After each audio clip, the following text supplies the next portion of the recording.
killing me. Not the Welcome cat back, theme. everyone, to Terribad Tavern. Oh my goodness. I'm so excited to be here. I'm also super nervous to be here. I also just got finished yelling at Beardy through difference of opinion.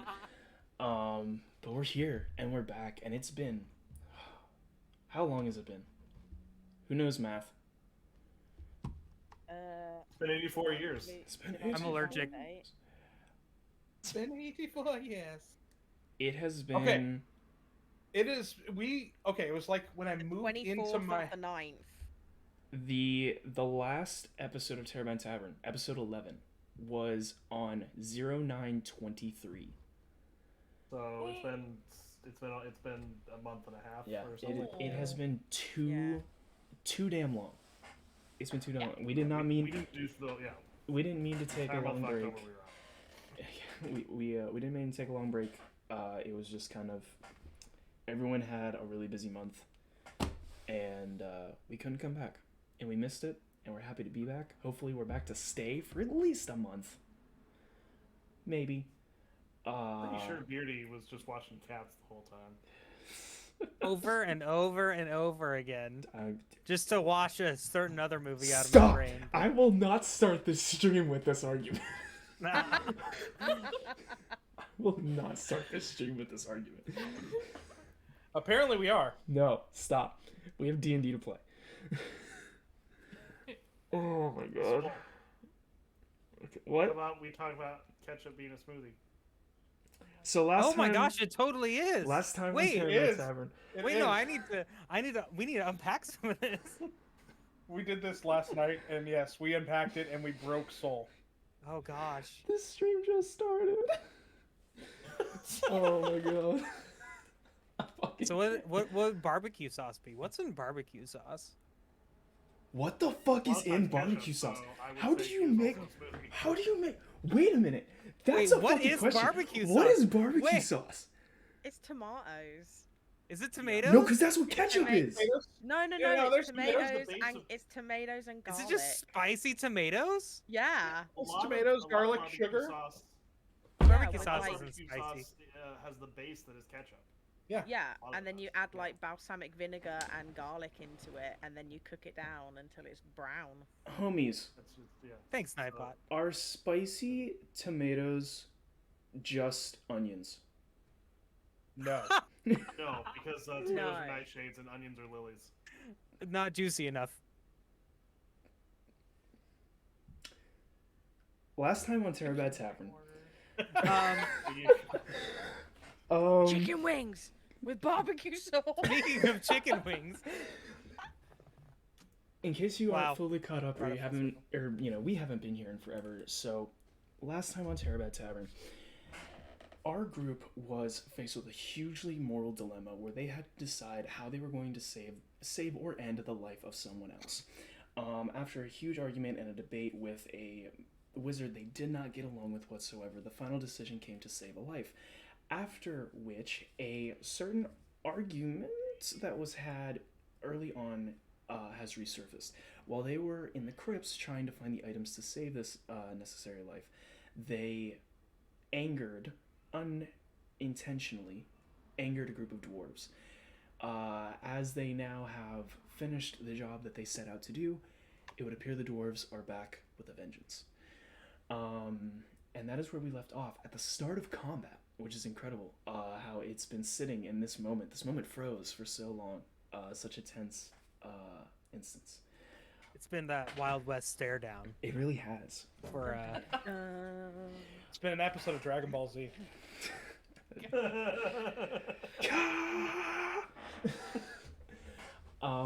So I'm gonna switch up the screen look a little bit here. We're gonna bring up our battle board, and I'm also going to give you guys the stream version of it in Discord so you guys can see it.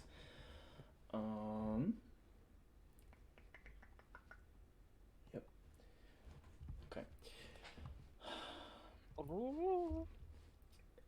Now, See a wall.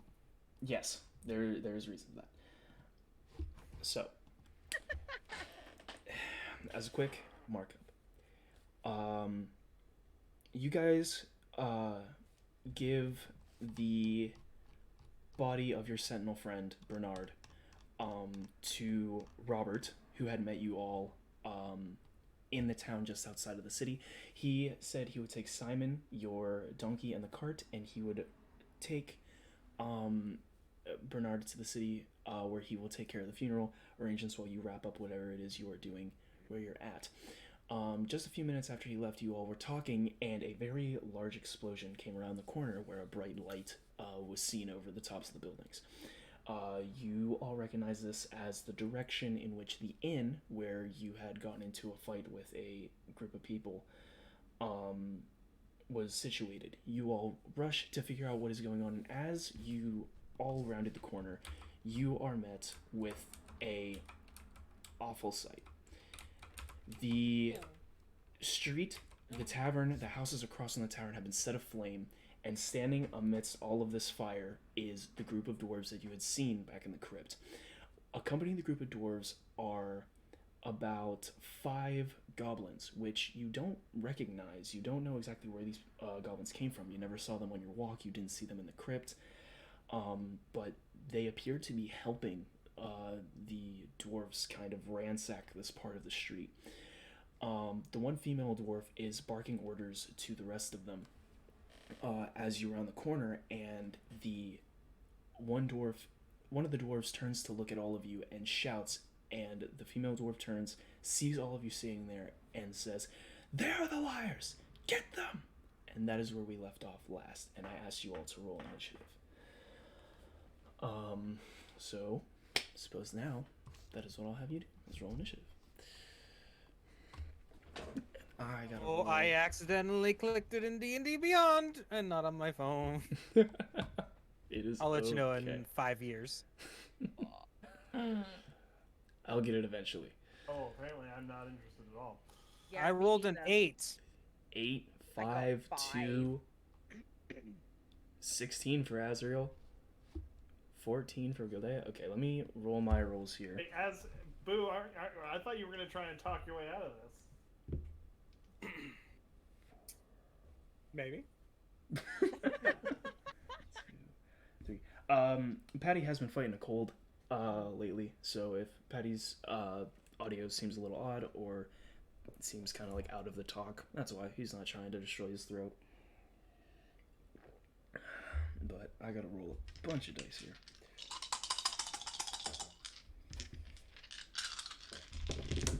So many die. Okay.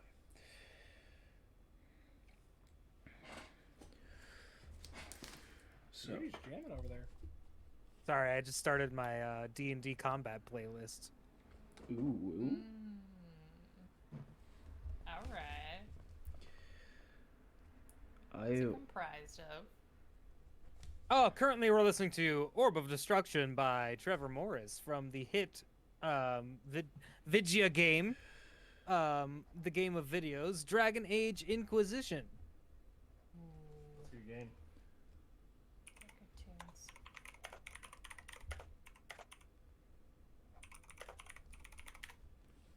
Is that Patty quickly looking up that music? No, I'm looking at mine right now. Okay, so we use. Also, this stream is sponsored by barbecue sauce. What is it? Smoothie. Where does it come from? What is it made of? Who invented Barbecue it? sauce. Where did it come from? Where did it go? Where did it Say come it. from, Say Cotton it. Eye Joe? You motherfucker. And who has chicken wings? Did you know that What song's peanut butter was last Did you know night? that the song Cotton Eye Joe is about an STD? I wouldn't No. What? If it hadn't been for Cotton Eye Joe, I'd been married a long time ago. Where did you come from? Where did you come from? Where did you Cotton Eye go? Joe. Where did you come from, Cotton Eye Joe? Look out for Mr. Cotton Eye Joe. Oh, that's disgusting. Ruined. Ruined. Oh, Break in the grass ceiling. wow. It's the same as, you know, the song Closing Time? Yeah. That song's about childbirth. Oh God. Is it? You don't have to go home, but you can't stay here. I don't think that is what that's about. Gather up your jackets. Move it to the exit. I think you're reading too much into it. I love you. I love the fact that I'm listening to that song right now as well. Closing time. One last call for alcohol. Oh crap. Oh my god. You know the song YMCA? Mm-hmm. Yeah. It's actually about these like gyms that are all around, especially in the Midwest of America. Wow. Wow, wow, wow. Wow. So I found my battle music for this. It is going to be Force Your Way from the Final Fantasy VIII soundtrack. Ooh, okay. I don't have battle music. You're not currently. I gotta look at the 1, 2, 3. There are so many people that I have to roll dice for. This stream is also sponsored by Chris G 747. Is that like the airplane? Okay, I think this will work. Sure, why not? We're gonna go with it and say yes. And my phone needs to stop going off after I start my stream. Sorry, do you want me to stop texting you? I never want you to stop texting me, Barry.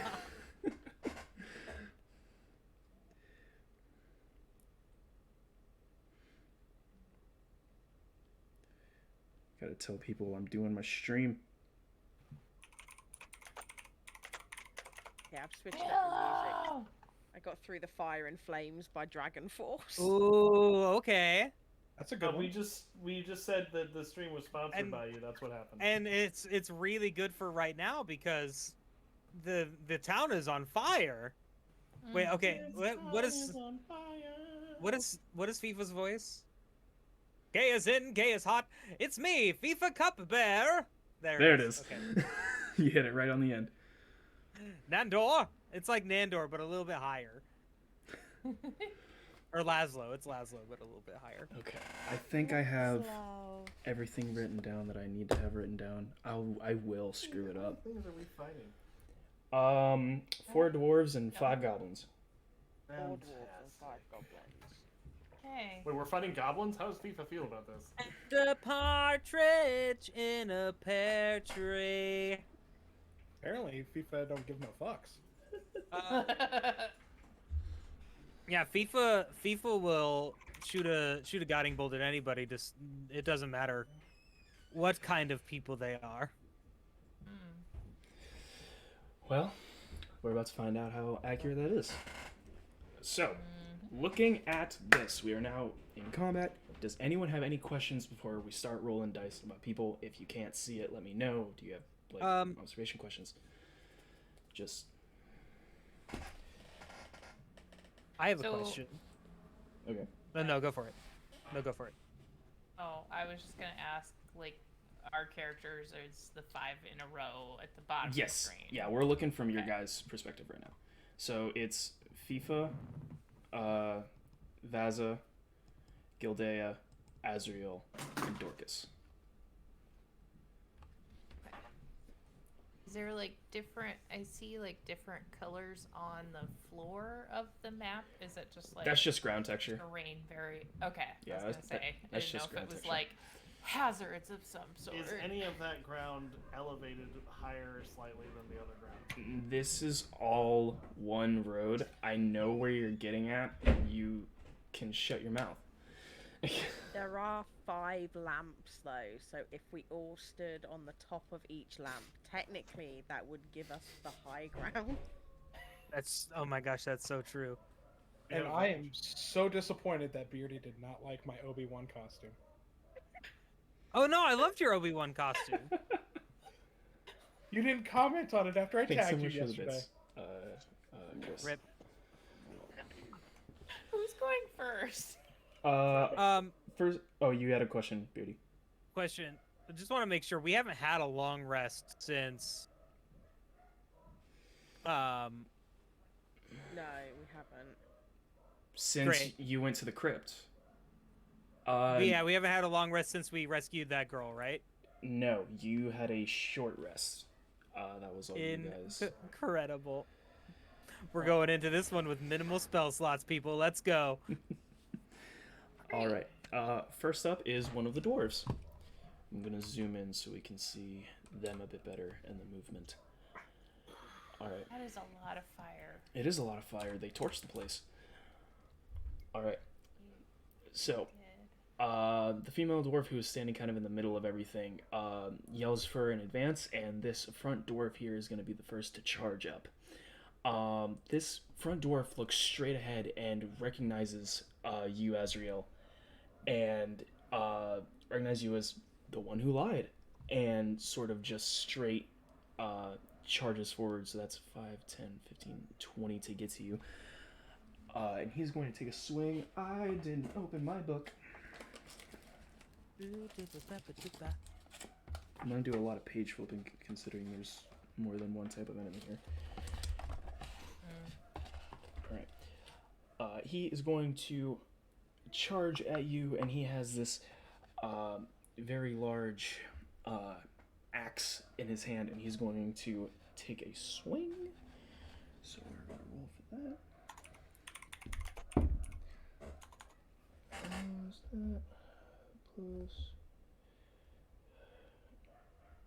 Plus 12 to hit.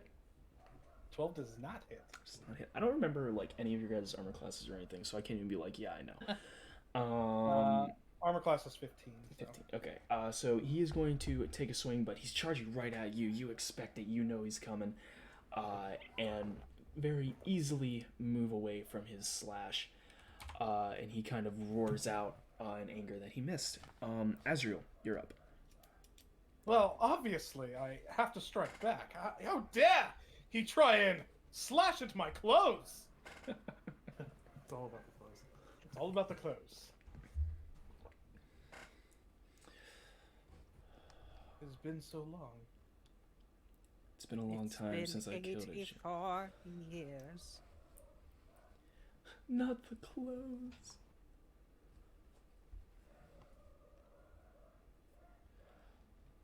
It's 19. That absolutely hits. Okay. 13 plus 6. And because he is not adjacent to any of his other friends, that is also going to do sneak attack damage. All right. Oh, I forgot. You get like 17 rolls every time you attack. Yeah, he does.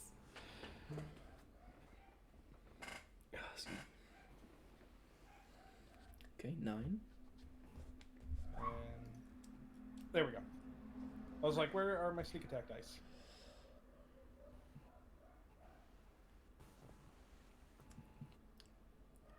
Thank you. It always takes a minute for me to get the thing back. All right, 9 and 8, so 17. Cool. So he charges and slashes with his axe, and you, fully expecting him, can just, sort of parry off with your rapier and get 2 quick attacks in on him, and, making him roar out in anger that he took a hit from you. Okay. I would like to use my bonus action to strike with my Trickster's Blade. All right.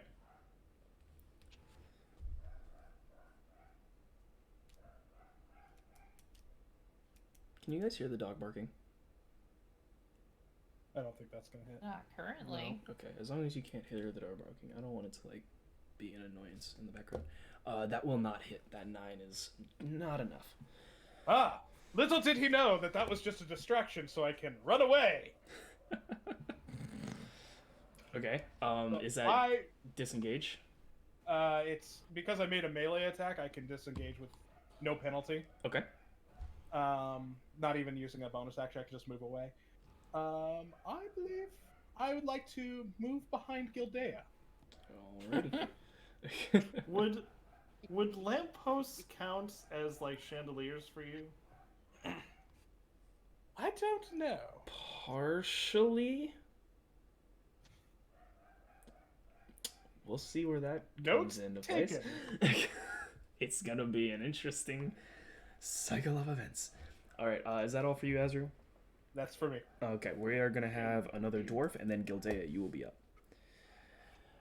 All right, so the head dwarf sees this and just kind of rolls her eyes at his, fatal attempt at hitting you, and is going to advance. 5, 10, 20, 25, 30. Get closer. She can't really make any range attacks right now, so that is all she's going to be able to do. And Gildea, you'll be up. Okay.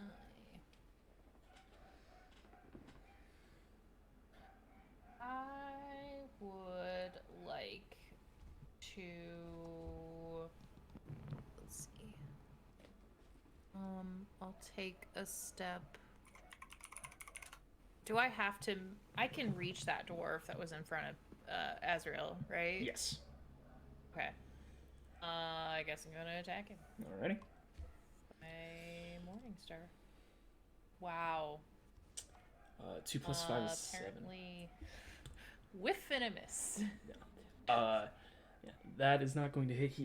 He sees Azrael move behind you, and you try to go in for that unexpected attack, and he is easily able to block it. Kind of expected something to happen. So sorry. What was that voice? I'm so That was sorry. me. That was me attempting my Azrael voice and cracking at the same time. Gotcha. Excuse me. Anything else, Gildea? Nope. Alrighty. We are gonna have another dwarf, a goblin, and then FIFA will be up. Alright. So, did I misnumber these? Hold on. No, I did not.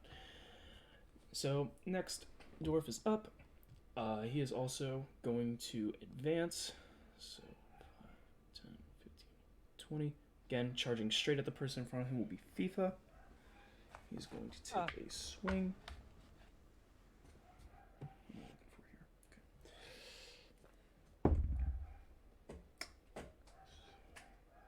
here? Okay. 10. I guess not. And misses. Alright. He charges you to take a swing, however, is not prepared for how nimble you are. He's working with goblins, but wasn't ready to fight one. So you are able to just, weasel out of the way of his attack. Next up will be a goblin. I'm doing too many things with my hands at once. Because ADHD is a bitch. Alright. So we have this goblin back here is an archer. Let me flip. Like I said, there's going to be a lot of back and forth because I got too many things going on.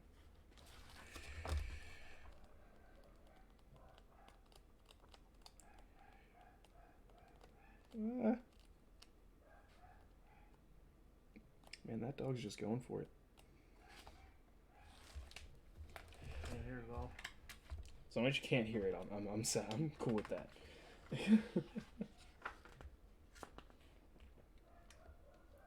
Okay. That goblin is going to take a shot straight across the battlefield at Dorcas. That's the line of fire he has. Let's see what we got. Far away is that goblin? We got 5, 10, 15, 20, 25, 30, 35, 40, 45, 50. That is in his range. Wow. Alright. I'm sorry, you said he's shooting at who? Dorcas. You. Okay. That is a 9. Nope. Yeah, did not think so. Couldn't even hit the paperware. He takes a shot, but with all the people running past and moving around, his shot is inaccurate and flies past and lands on the wall next to you. FIFA, you're up, and then Vaza will be after you. I'm gonna whack this guy straight in front of me with my staff. All right. Just kind of bop him. I'm gonna go BAP, and it's a 7. That will not hit. My bonus action. I am going to bonus action cry. No, I'm gonna bonus action say sorry, and that's my turn. Okay. Yeah, you bring your staff down and it hits his helmet and he kind of just stops and he does that thing where he looks at you, just like, what? Out of confusion. And you're just, I'm sorry. I'm not normally this close. It's just it's a big invasion of personal space. Veza, you are up.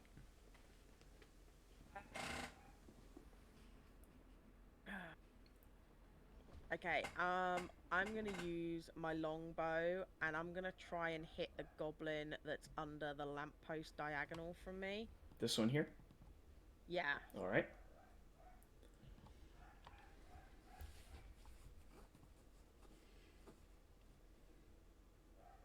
$11. That will hit. Oh, yay!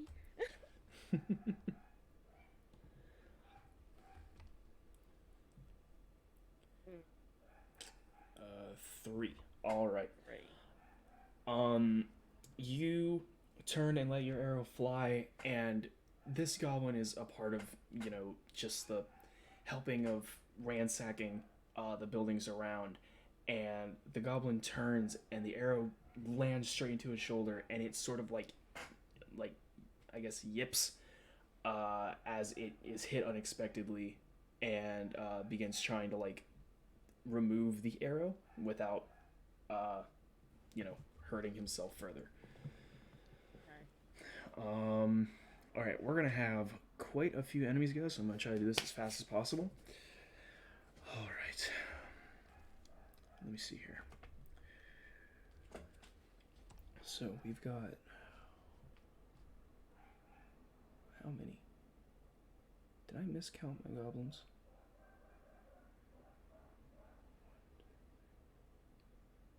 No, I didn't, because that one attacked, and then there's these 4 and that dwarf. Okay. So this dwarf is way in the back. He's going to try to get a better position, so he is going to move up here. Not going to make any attacks quite yet. This goblin is going to run to attempt to assist his friend. This goblin, 5, 10, 15, 20, is going to move up. And this one is going to take a shot at Veza, having seen the shot that was taken at his friend. So much going on. This is the most complex combat we've had. Yeah, that's not gonna hit. I know that's not gonna hit. That's an 8. Nope. Oh no. No, no, no. Oh no. Oh no. Distraught with grief at his Oh, friend's no, attack, he no, wildly no. fires, and it does not hit. Okay, and then we are going to move back to the top of the order, where we have this original dwarf, and then Azrael, you will be next. This dwarf was attacked by Gildea and decides, I'm going to have to go through you in order to get to Azrael, and is going to make an attack against you. Okay. And I need the other page now. Alright. Okay, so where is his page? I was 1 off. Okay. Roll plus that. 14. No. He is trying to fight his way through you, and you are fully prepared for his wild attacks, blocking with your shield. and he cannot get past. Azrael, you're up. You sure about that? Did I miss Dorcas? I did miss Yeah. Dorcas. Yeah. Holy shit, where did I miss Dorcas? I mean, I should be last amongst everyone, I would assume. I did miss So I rolled a Dorcas. natural one. I You rolled didn't. a natural one. Yeah. When I was switching back and forth between the top of the list where FIFA is and the bottom of the list of initiative where Gildea was, it was like auto-correcting the list and moving past your name for some reason. I was like, I never saw his roll. Yeah, something's fucked up. I apologize. That's on me. Oh, that's okay. I'm gonna insert you further down the list because of your roll, but I'm gonna have you go now. Is that okay? Well, yeah. Okay. Azrael. Oh, okay. I understand. Yeah. Hold on. Where is the biggest collection of people that are close together? So sorry about that. Those 3 goblins. It would to be, three, yeah. maybe. These 3 goblins Those here. 3? Mm-hmm. Is there a square like in between all of them? Yes. There's one and then You're there's a square. Okay. So Yep. There's that square. That's where There's- I'm targeting. Okay. And so I'm going to be doing Snowball Swarm. And they have to do a saving throw for that. Snowball Swarm. Mhm. What is that? I don't think you've used that yet. I haven't. Okay. What is the DC and what kind of saving throw? It's a dex save, so they'll have to roll a 12 or better, or is it 13 or better?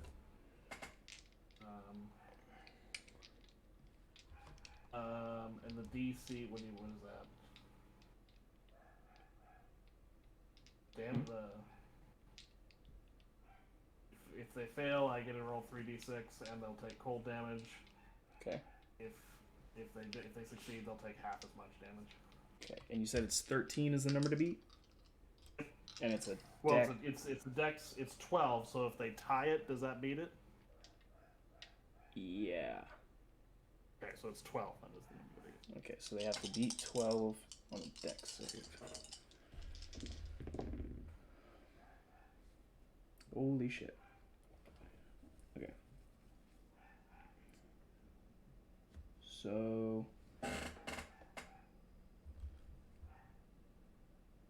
One saved, 2 didn't. Okay. I'm gonna say the huh? So I'll do my damage roll then. Mm-hmm. Go ahead. 10. So one of them took 5. 2 of them took 10. Why is it not popping up for me? See, my rolls... D&D Beyond does not like me, man. I'm the DM. It should like me above everyone else. There it is. Okay. Alright. So You want it's... me to give my spell description for you? Yeah, you can, if you like. Okay. So, I point my staff at the space between all of them, and blue light gathers at it. And when I fire my spell, I say "Infriga," and send my spell to that spot and get 3 of them. Alrighty. So you said that 2 will take 5, the 2 that saved, Well, and then... 2 will take 10. Oh wait, 2 saved? Yes. No, wait. I thought you said 2 didn't. 2 didn't. I'm sorry. 2 will take 10, 1 will take 5. 1 dice landed next to 1, and I was reading wrong. My bad. I don't know if cold damage does anything in particular, but that's the kind of damage. Let me look at their information here.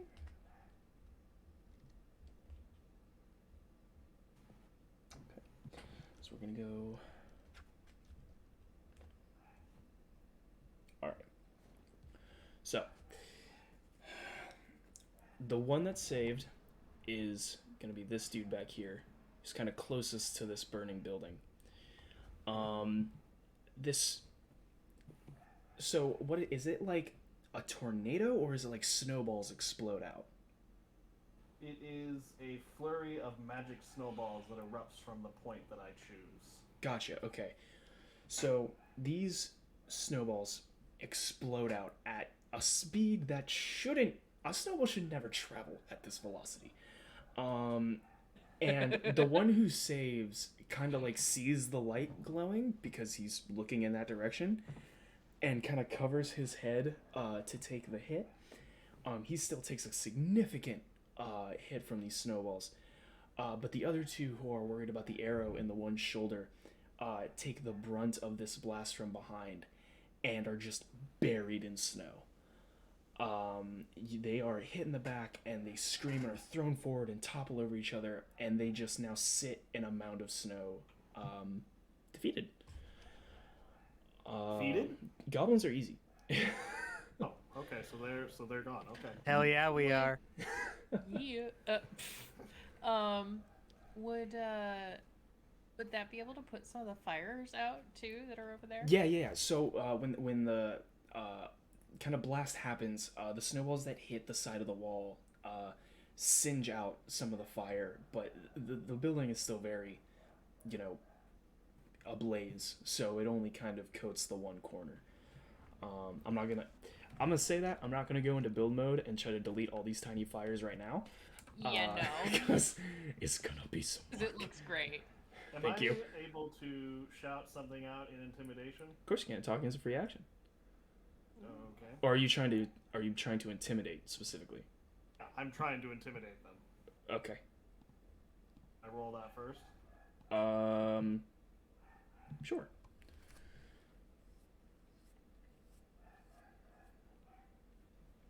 Okay. 12. Okay. What is your intimidation?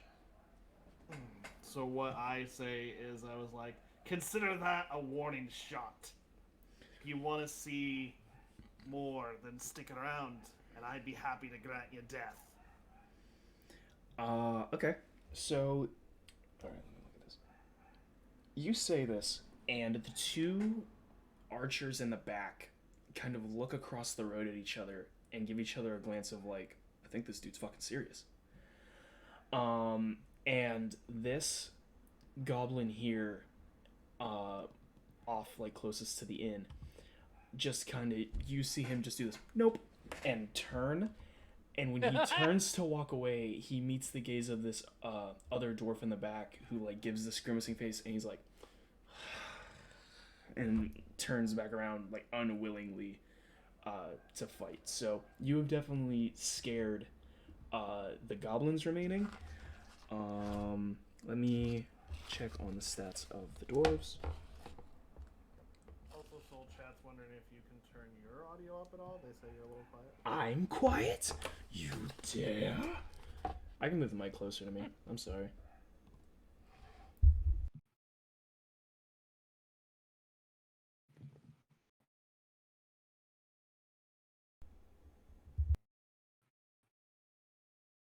Hello, hello. Hopefully that's it. If it's bad, let me know, and I will do what I can. But my computer doesn't like me, so what I can do is probably not much.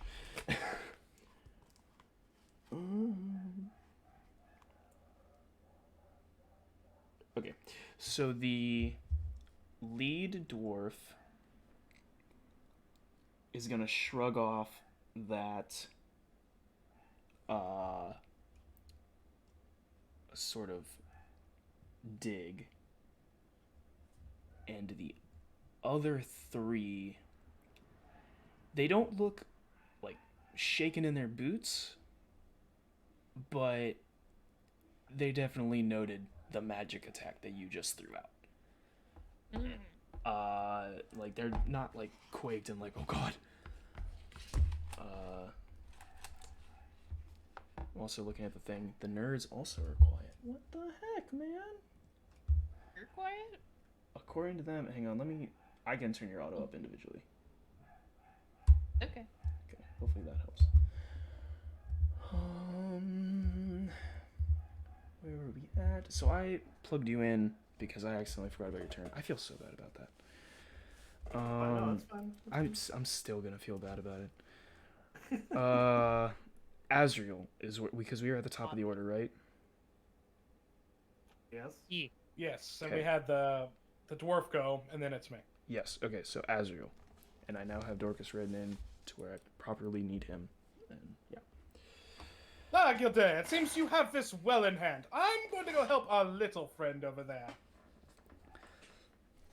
Okay. So I'm going to move next to FIFA. Okay. I'm FIFA.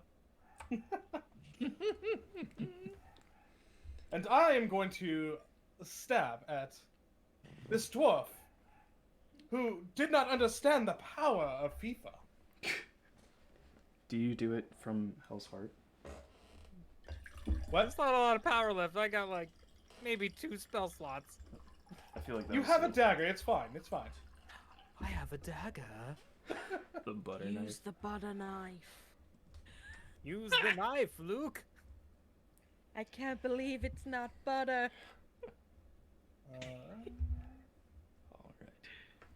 Oh my god.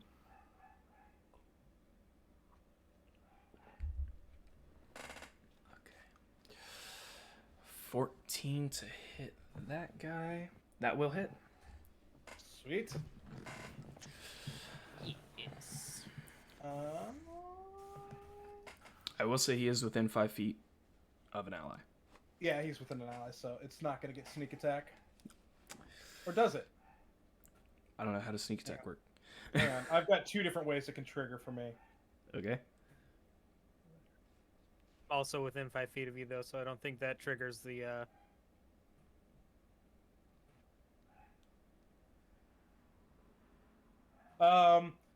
You don't need advantage on the attack roll if another enemy of the target is within 5 feet of it. So, as long as one of my allies is within 5 feet, it does trigger. Okay. That doesn't cancel out?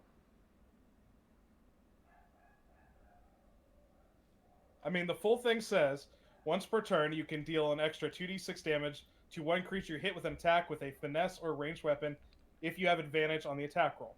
You don't need advantage on the attack roll if another enemy of the target is within 5 feet of it, that enemy isn't incapacitated, and you don't have disadvantage on the attack roll. Okay. Yeah.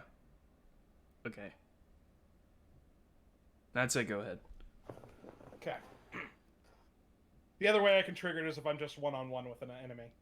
Right.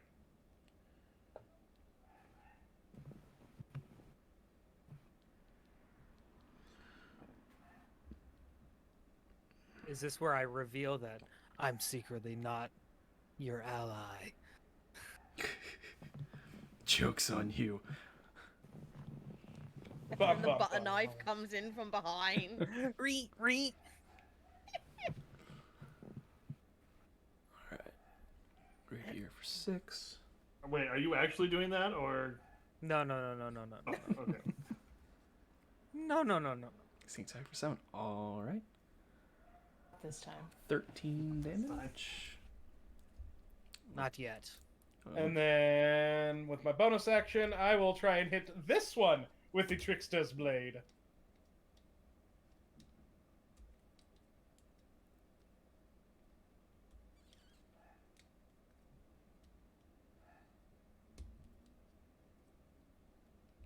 The anticipation. 19 hits. Okay. So this is just going to be without the +4. Without the +4. Yeah. So it's just going to be base damage. Gotcha. So it'll just be a 4. Alright. And then with Trickster's Blade, that causes him to bleed now, correct? Yes, and he loses 1d4 per turn until unless he stops it. Correct? Yes. Look at me remembering the magic items that I did not make. And then with the remaining portion of my movement, I will move behind FIFA. All right. Yep. I'm much shorter than you. I'm not a good barrier. Azrael just picks up FIFA and is like, "You got this."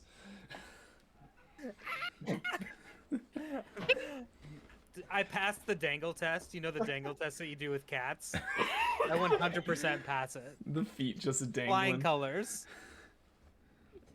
Your spine turns to like wet spaghetti, just like whoop. 100%. We've got this, FIFA. Azriel's not even swinging me back and forth. I'm just somehow doing that with my lower body. But your head and shoulders perfectly motionless. Yeah. All right. So in total, that was what 13, 17 damage. Alrighty. So next in the order is gonna be one of the dwarfs and then Gildea. All right. So the lead dwarf is the one that is up. And she is going, since you are in front of her, going to rush you, Baza. And try to throw some hands. And I Some think hands. think I can get an opportunity attack here. Okay.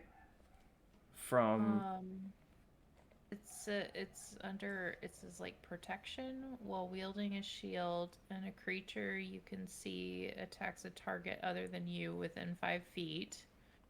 You can use your reaction to impose disadvantage on the attack roll. Okay. So she will attack with disadvantage then. Yes. Alrighty. I will roll 2 dice. What do you do to throw her off her attack? Yeah, what do you do to...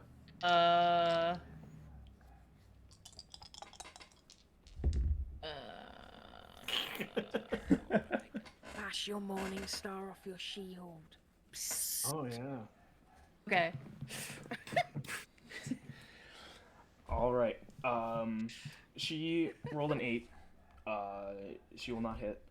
But she comes charging in, ready to attack, and Gildea just does this like this fucking jolt, like trying to make her flinch, and it completely, like, she thinks an attack is coming in from the side. She's like, oh shit, realizes you're not actually paying attention to her, and is like, oh, I can, and just fucking whiffs it completely. Does not hit whatsoever. Gildea, you are up. Right. So I'm going to, let's see, do I attack her or do I attack the other guy? The head off the snake. True. Yeah, I think I'm gonna attack her then. All right.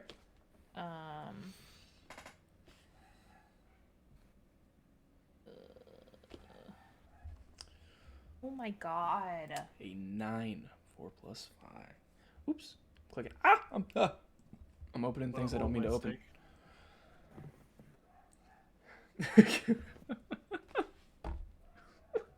Shit.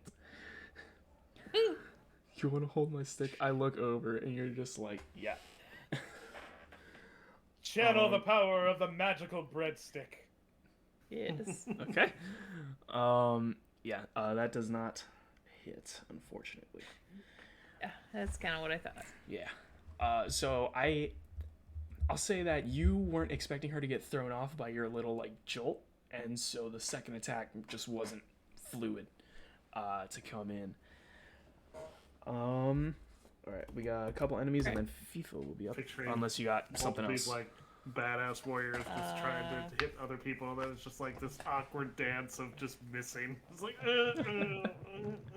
Can I attempt to grapple her? You can. You can attempt to grapple her. A grappled. You want to grab a creature with an attack action. But you can use the attack action to make a special melee attack. I'm assuming I can't do that because it's not like I get Yeah, good attacks. you already used your attack, unless you have another one. No, Okay, then we'll have to save that for next turn. that's okay. All right. You throw your shield as a bonus action? I don't think that's Oh, okay. a bonus action. Uh, We use an object. no, I kind of, when I put that shield in, I put it in as kind of a weapon. I should Yeah. probably, I could. feels like OP. I mean, it's my magic. I mean, not my magic item. I found it, but like, I put it in the game. I can say what it does. This is true. Yeah, it's up to you, really.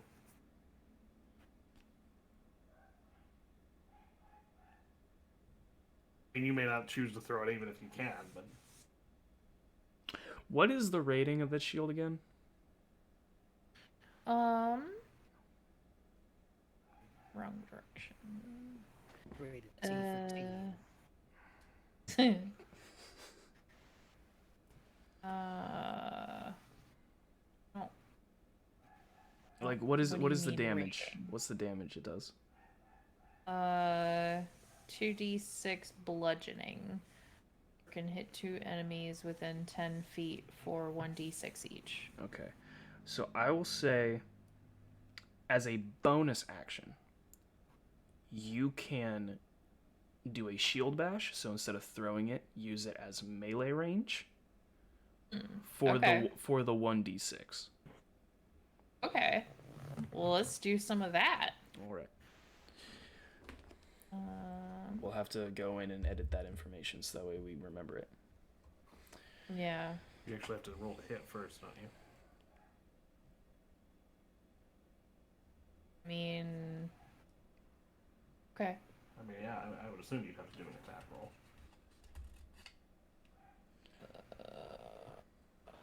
Okay.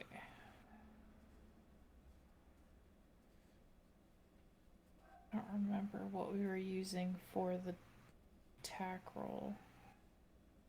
Oh, is it not on there? No, I didn't put it in here. We've been gone for over a month. No, I'm Couldn't you kidding. just do a normal melee? And... 84. I could, yeah. Yeah. I think we were using your strength modifier. Oh, were we? Were we not? I don't remember. That sounds right. Okay.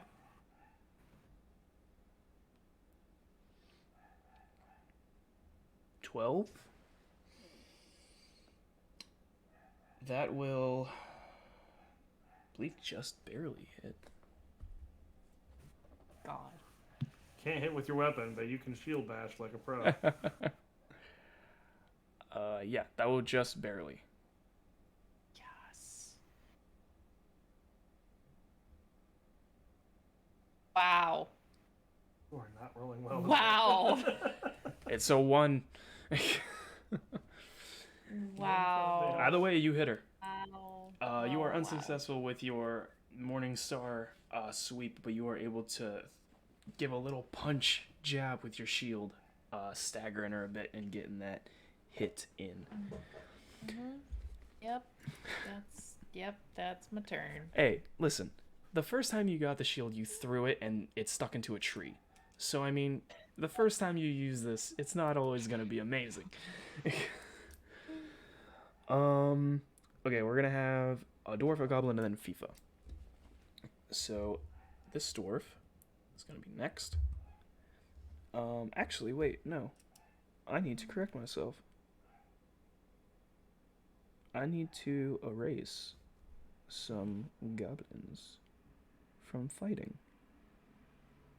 Need to get rid of that one. And I need to get rid of... Oh god, what have I done? That one. Okay. Should be it. Okay. Good. This dwarf is going to swing at FIFA. Gonna make an attack roll here. Is he still dangling like a cat? Because I mean, the dangle could improve the ability of the. Oh no, was that- nursing of It's the that dwarf. TikTok. It's that TikTok trend with the. I'll just move FIFA out of the way. Is okay, hold on. Is this just a joke or is this actually how we're doing it? Because No, I I'm not need to actually know. dangling. Okay. It's not canon.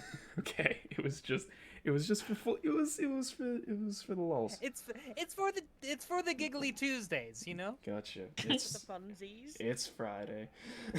It's for the funsy Fridays. There you go. That one works. Oh yeah, that does work. That's off brand if I make it work. 12. Oh, you're getting closer there, buddy. All right. He then gives a swing and a miss. We now have the first archer is up. And he is going to take another shot. Dorcas. So many things. I don't know what to add. I also lost my page because I'm dumb as shit. No, you're not. Stop it. Stop. Okay. 12,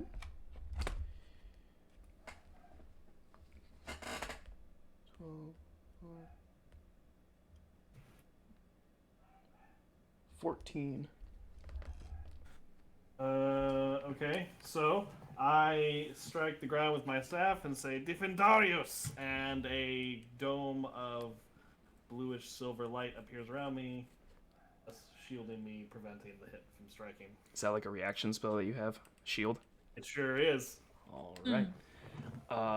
He takes the shot, and you create this force field that just stops the arrow in its tracks. And this goblin in the back just kind of goes, "What the fuck?" Because that is the second shot he has been unable to land on you. Hey, he's hacking. You have to read the wind right. He shouts something in Goblin, and I don't believe you speak Goblin. I speak Goblin. FIFA. What he says cannot be said on this podcast. Language. Hey, that's my line. God fucking damn it.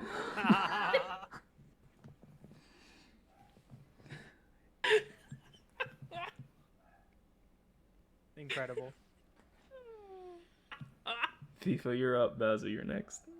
I'm gonna crouch down on all fours for a second, and I'm gonna draw my dagger, and I'm gonna say, "It's time to activate Goblin mode!" And I jump up, and I just yeet myself full body at this guy for a stab. God. Okay. 14. 14 on this man hits. Is he okay? Is he what size is he? He is. Sorry. You're good. I should know things as a DM, and I don't. So that's on me. Also, we got our DM facepalm for the stream, so everyone make sure you put that on your bingo cards. You got the DM facepalm for the stream when we started Nope, we're not gonna. when we Nope. talked about the barbecue sauce. Stop it. So anyway, there I was. Barbecue sauce. Is there on the bingo card? Is there one to get a? So we technically have two. Is there one for? Is there a spot for a third DM facepalm? Check your I think bingo the DM cards now. facepalm is actually the free spot. Assuming it's gonna happen. It's gonna happen. It's gonna happen. All right. Dwarves stand. Bingo card. Sometime. Dwarves stand between 4 to 5 feet tall. Their size is medium. Their size is medium. Well, he's a size bigger than me, so I activate Fury of the Small to deal 4 extra damage for a total of 9 damage. All right. You jump up and your knife catches, because you're coming from this weird like downward angle, catches just underneath where his sort of like front plate ends. And you stick him really good, and he kind of screams out as you strike him. Anything else that you want to do? Yeah, can I use my momentum to get to the other side of him so I'm behind him? Huh. So is it like you're trying to stab him while going under his legs? I'm more trying to like maybe yeet up and then like either if I can make it all the way over, I'll make it all the way over. But if I can't, I'll just like go up and I'll go boop, boop, and then just tick, tick, tick, tick, pitter patter around. So you're trying to climb and jump over him, essentially. Yeah, essentially. Make an athletics check. Can I tempt you into acrobatics?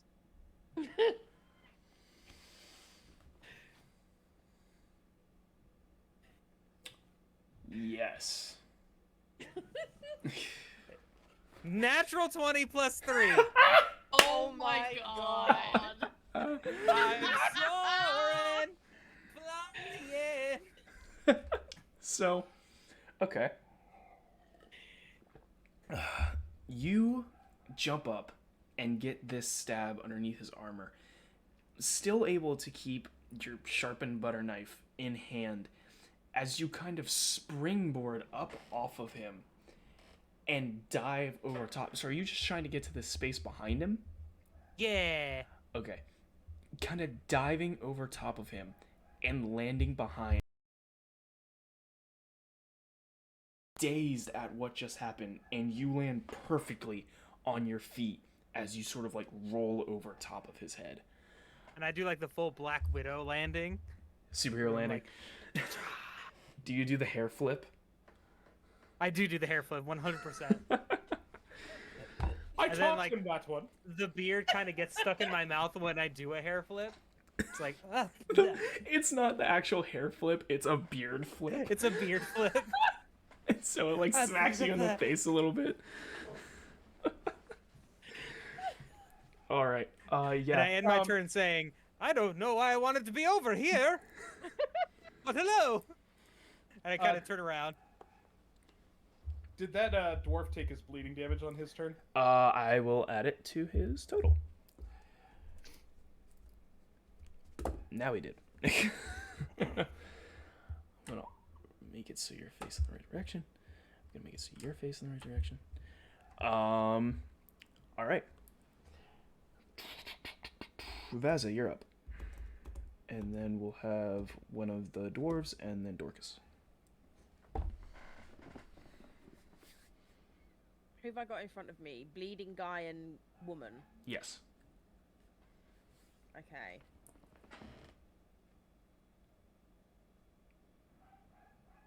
I'm gonna go sword. One-handed. You went in and out for me for a second. What was it? Oh, I'm gonna go for the woman right in front of me. Okay. With my long sword, one-handed. Gotcha.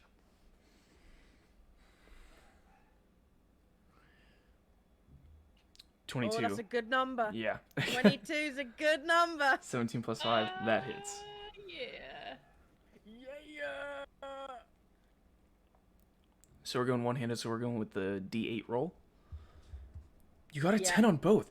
That's insane. You rolled a 10 on both. I rolled a 10 on both. That's some 20 shit. damage. I mean, no, but... I mean, no. Come on. Very impressive, nonetheless. So yeah, you take a slash at this dwarf and land a very good blow across her armor plating, and it's the plating where it sort of like ends up toward her shoulder seems to crack a little bit with how hard you come down. But you do very good damage. Yeah. All right. Do you have anything else? No, that's gonna be me. That's gonna be me for now. Okay, we're gonna have a dwarf and then Dorcas. So we still got this dwarf back here chilling out, being a homie. He has not done anything yet, surprisingly. All right. So.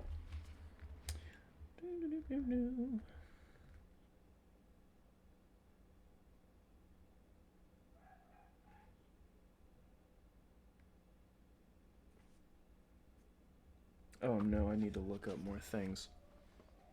The sucky part is that I've known about this encounter And I was like, man, I should really do a little more research because I'm making it very elaborate. You know what I didn't do? Or research? I didn't do more research. Who cares about research? It's overrated. You're getting. I'm getting glares from Mrs. Nerd.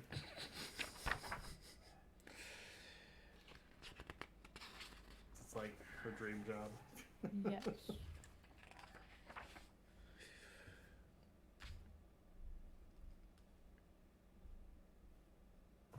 There it I is. still think it's nuts because research just I just don't get It's cool. it. I like to know things. You're just researching more ways that you can say that you're right, and I have to tell you you're right, aren't you? That's a yes. Could be on the list. It could be on the list. Okay. So this dwarf, right, takes a couple more steps forward. And as he does, he turns to you, Dorcas. And what originally kind of looked like a hammer that he was like holding over his back, he sort of like chokes up on over his shoulder and slams down onto the road. And you see that what looked like a hammerhead at top is just a very large staff top. And he looks and he goes, "You're not the only one!" And slams down the staff again and is going to cast a magic missile at you. Oh, Okay. So he's attacking more than the darkness. 3 darts are gonna fly at you. Hmm. They do 1d4 each. +1. Yeah. So we're gonna grab this and this. Ah! Oh, and they auto hit, don't they? Yes, they do. Sure do. That's rough, buddy. How's the paper looking, my man? I mean, it's not gonna. I mean, has anyone attacked him yet? Nope. No. He has been in the back. Okay, so we got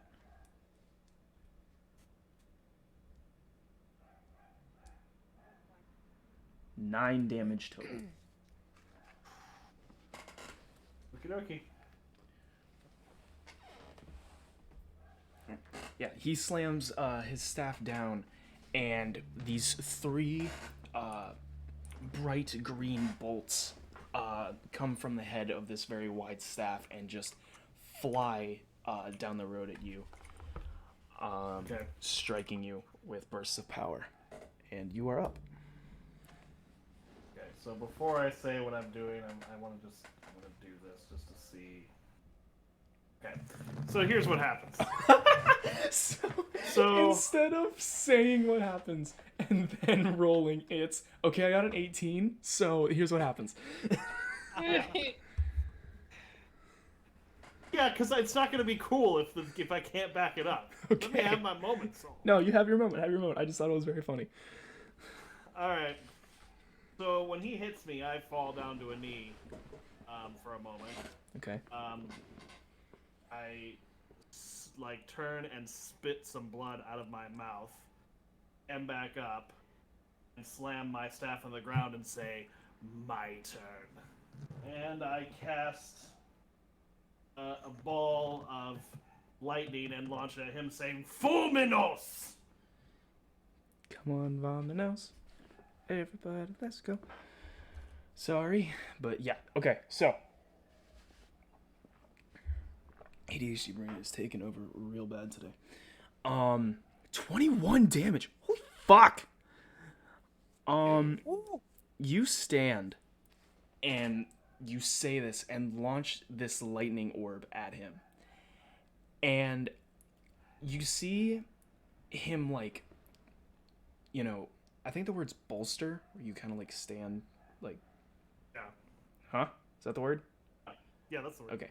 You see him kind of bolster, and he puts his hand out as if he's getting ready to do something. But this orb hits him, and kind of throws him off his feet. He was just not quick enough to stop what you threw. And he is thrown from his feet and hits the ground and kind of seizes in pain from this electricity. And he, as the electricity kind of fades and begins sparking away, he begins picking himself up, and you see a smile kind of go across his face as he does. Rolling another intimidation. After I launched that, I basically shout out loudly, "You were warned." Alrighty. Yeah, dual weapon fighting. Isn't there still someone right next to me? Yeah, there is the first dwarf that originally attacked. Am I slashing him with my dagger? Yeah, if that's something that you can do on a turn. Sure is. Ooh. When'd you get dual weapon fighting?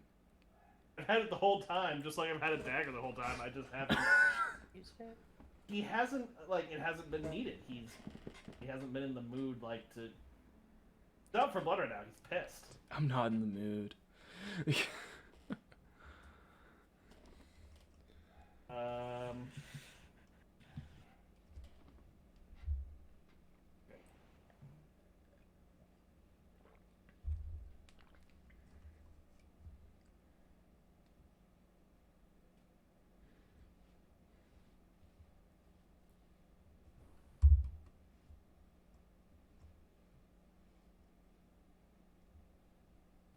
How do I do this? If you have the dagger in your inventory, you should just be able to click one of the buttons next to it to do an attack roll with it. Okay. To see if it hits. It should like kind of how you roll your spells. I got it. Okay. Bum bum bum bum. Bum bum bum bum bum bum. Okay. Oh, here we go.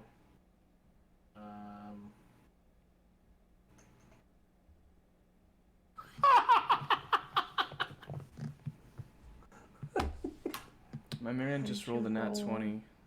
I rolled a nat Oh 20. my god. My man has rolled a nat 20 on his dagger attack.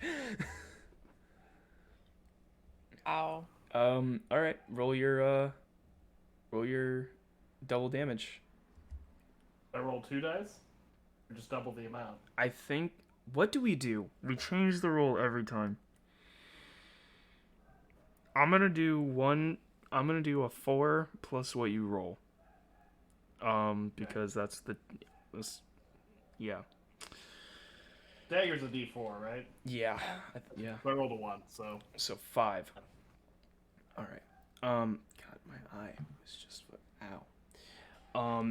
Yeah. Do you, like, slash at him? Do you try to stab him? Like, what?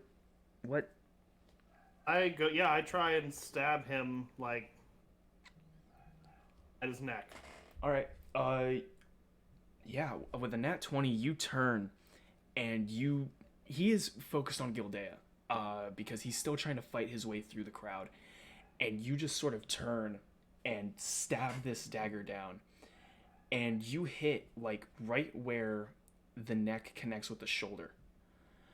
And... It's horrible. Hmm? Nothing. Were you naming the spot? No, I just said, ooh, it's vulnerable. Oh, Yeah. okay. I thought you said, like, I thought you had, under your breath, said, like, the medical term for that spot, and I was like, I don't know things. My bad. I'm sorry. Oh, she was just impressed by my attack? Okay, cool. Is it I doing don't- things for you? Dude. It's been a hot minute since we played, and I don't know. I can't tell why I'm freaking out right now. Anyway, I'm sorry. I'm out of pocket. Does the knife stay? Do I lose it, or does it? So, you hit him, and you make contact, and the knife goes in, and he just sort of immediately drops to a knee. And Gildea, all you really saw was, like, looking at him, all you really saw was like a flash of a shadow behind him, and then him drop to a knee, and you see the knife sticking out from behind him, and you hear this like aggressive like as he's trying to catch his breath from this stab. And yeah. Got anything else? Thanks. I mean, unless you're gonna let me do a cantrip, no. No, that's an action. So next up is going to be, I believe, this goblin, who has seen FIFA just leap over the dwarf in front of him. Nobody got intimidated enough to run away from what I did? He tried to, and then he got told to turn back around. Okay. You want some of this? This lady is more intimidating. Come at me. All right. I'll give you the gabagool, and you'll be a goblin ghoul. He just kind of looks at you, like, what? And fuck, I don't even know how to respond to that. Me personally, as a person, I don't know how to respond. Oh god. Gosh.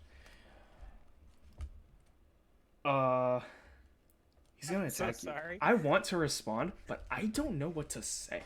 So like, he's gonna attack. And he's gonna swing at you. See. If I could roll any number besides a fucking 8, that would be awesome. It's 10 to hit. Misses. Yeah. Can't, dude. Anyway. Me too. DM wants to kill us, confirmed. It's not that I want to kill you. I just want you guys to feel like this is kind of hard. It'd be nice. I mean, half of my health is gone, dude. What more do you... Is it really? You got hit once. Yeah. Shit, homie. I wear paper, dude. Yeah, but like, He wears the paper. damn. Oh, sorry. Do you need healing back there? I'm busy using my knife. We need to laminate him. Yeah. We need to put him through the laminator. This goblin is so thrown off by what you said he misses. Like, what? I'm thrown off Oh. by what you said. Sorry, it's a term in Druidic. Okay. Oh god. Okay, and then there's this archer back here, who is going to take a shot at, I guess, Gildea? That's the sightline he has right now? Well, he's got Gildea and Veza. I'll flip a coin. Where's the coin? Do I have a coin? I should. He's got both sightlines, and I don't want to just choose for the fate. We're gonna go with Veza. Alright. So he's gonna take a shot at Veza. Let's see if I roll another 8. There's so many 8s right now. Just staring up at me. I dropped it. 12. Nope. Fucking didn't. Yep. Take a shot. Misses wildly. They're awful. Next up is You suck. we got another dwarf, and then Azrael is back up. The dwarf that is up right now is this one actually, who just got stabbed. So he's going to turn, and I'm gonna roll his attack with disadvantage because he's just going to kind of wildly swing in your direction, Dorcas. He doesn't really know what happened. He just knows that he got hit really hard, and he's just gonna kind of, try to hit whatever hit him. So I'm gonna roll it with disadvantage. I mean, if you didn't roll with disadvantage, I was gonna make you. Oh, were you? Oh, yeah, that's true. That's a good point. Because you got the defense. Yeah. But I attacked him, so, 10. Nope. Good. I used all my rolling ups. I went and I played Yahtzee with family today, and I used all my rolling skills up, and I told my mom it was gonna happen. I was like, I'm not gonna be able to roll at D&D, and she's like, oh well. Not the Yahtzee. It was the fucking Yahtzee. I rolled look, that's 3 good for- Yahtzees in a row, and I was like, this is it. Whoa. Yeah, you used it all, man. I was Yeah, like, I you used used it all all. of it. I was like, fuck, I Uh-huh. knew it. So yeah, he kind of takes a wild swing and misses. And I'm gonna, yeah, he's not great. It's getting worse. Azriel, you're up. How high up are these lampposts? Hey, how is? Oh, okay, never mind. I'm gonna say Isn't Asriel the first person? The dwarf goes before. the me. dwarf goes before Azriel. Oh, okay. The lampposts. Okay, do you want to know how high the lamp is or how tall the post is? The lamp itself, specifically. I'm gonna say it's about 7 feet off the ground. That seems like a pretty accurate height for a lamppost. Okay. I would like to run and jump and grab the lamppost Okay. and swing off of it and attack the goblin straight ahead. So your route is to this, swing, and attack. So you're Yes. doing like an aerial attack from the lamppost to him. Yes. Okay, make me your acrobatics check in affiliation with your chandelier swinging, I guess. This has gone bad for you before. And there's a pool of fire right there. There's a pool. He rolled a 19. It didn't go bad for him. He rolled a 19. He got 13 plus 6 because he's a fucking menace. The man can't be stopped. Oh, I can, and that's what makes it so great. Yeah. Because when it fails, it's so awesome. Yeah, so you run up and you do this swing and change direction mid-swing to come down on this goblin. How do you attack this goblin? Straight ahead. Just plunge the rapier right into it. Okay, roll your attack. Does he get advantage? Because he has the high ground. Attack from the high ground. Attack I'm from not. the high ground. Show. If you can show me.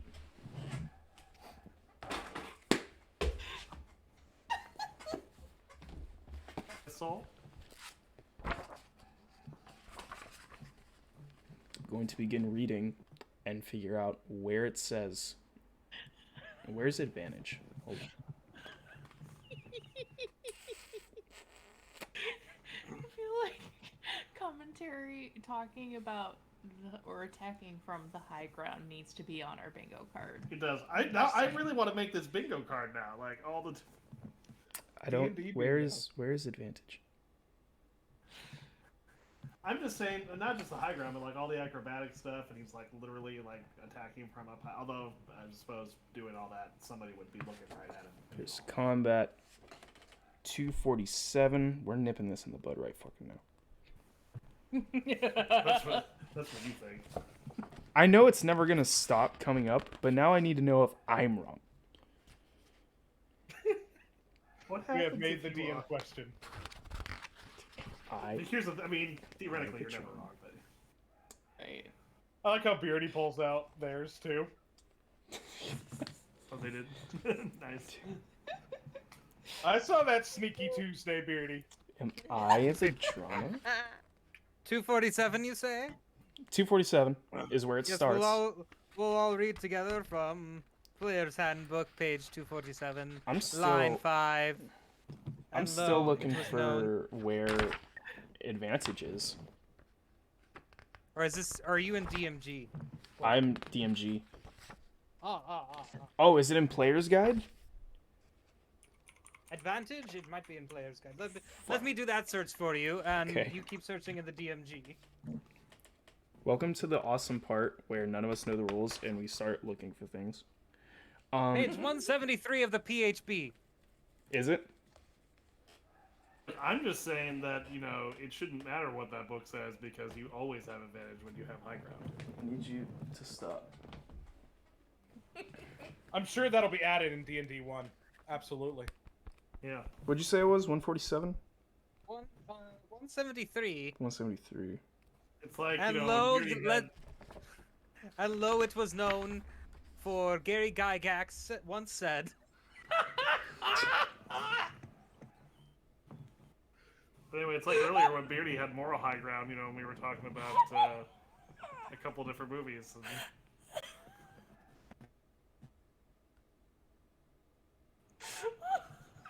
A dragon's gonna come eat me, isn't it?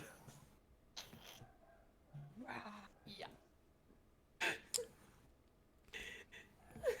To quote Gary Gygax, Who had nothing to do with this book, for the record.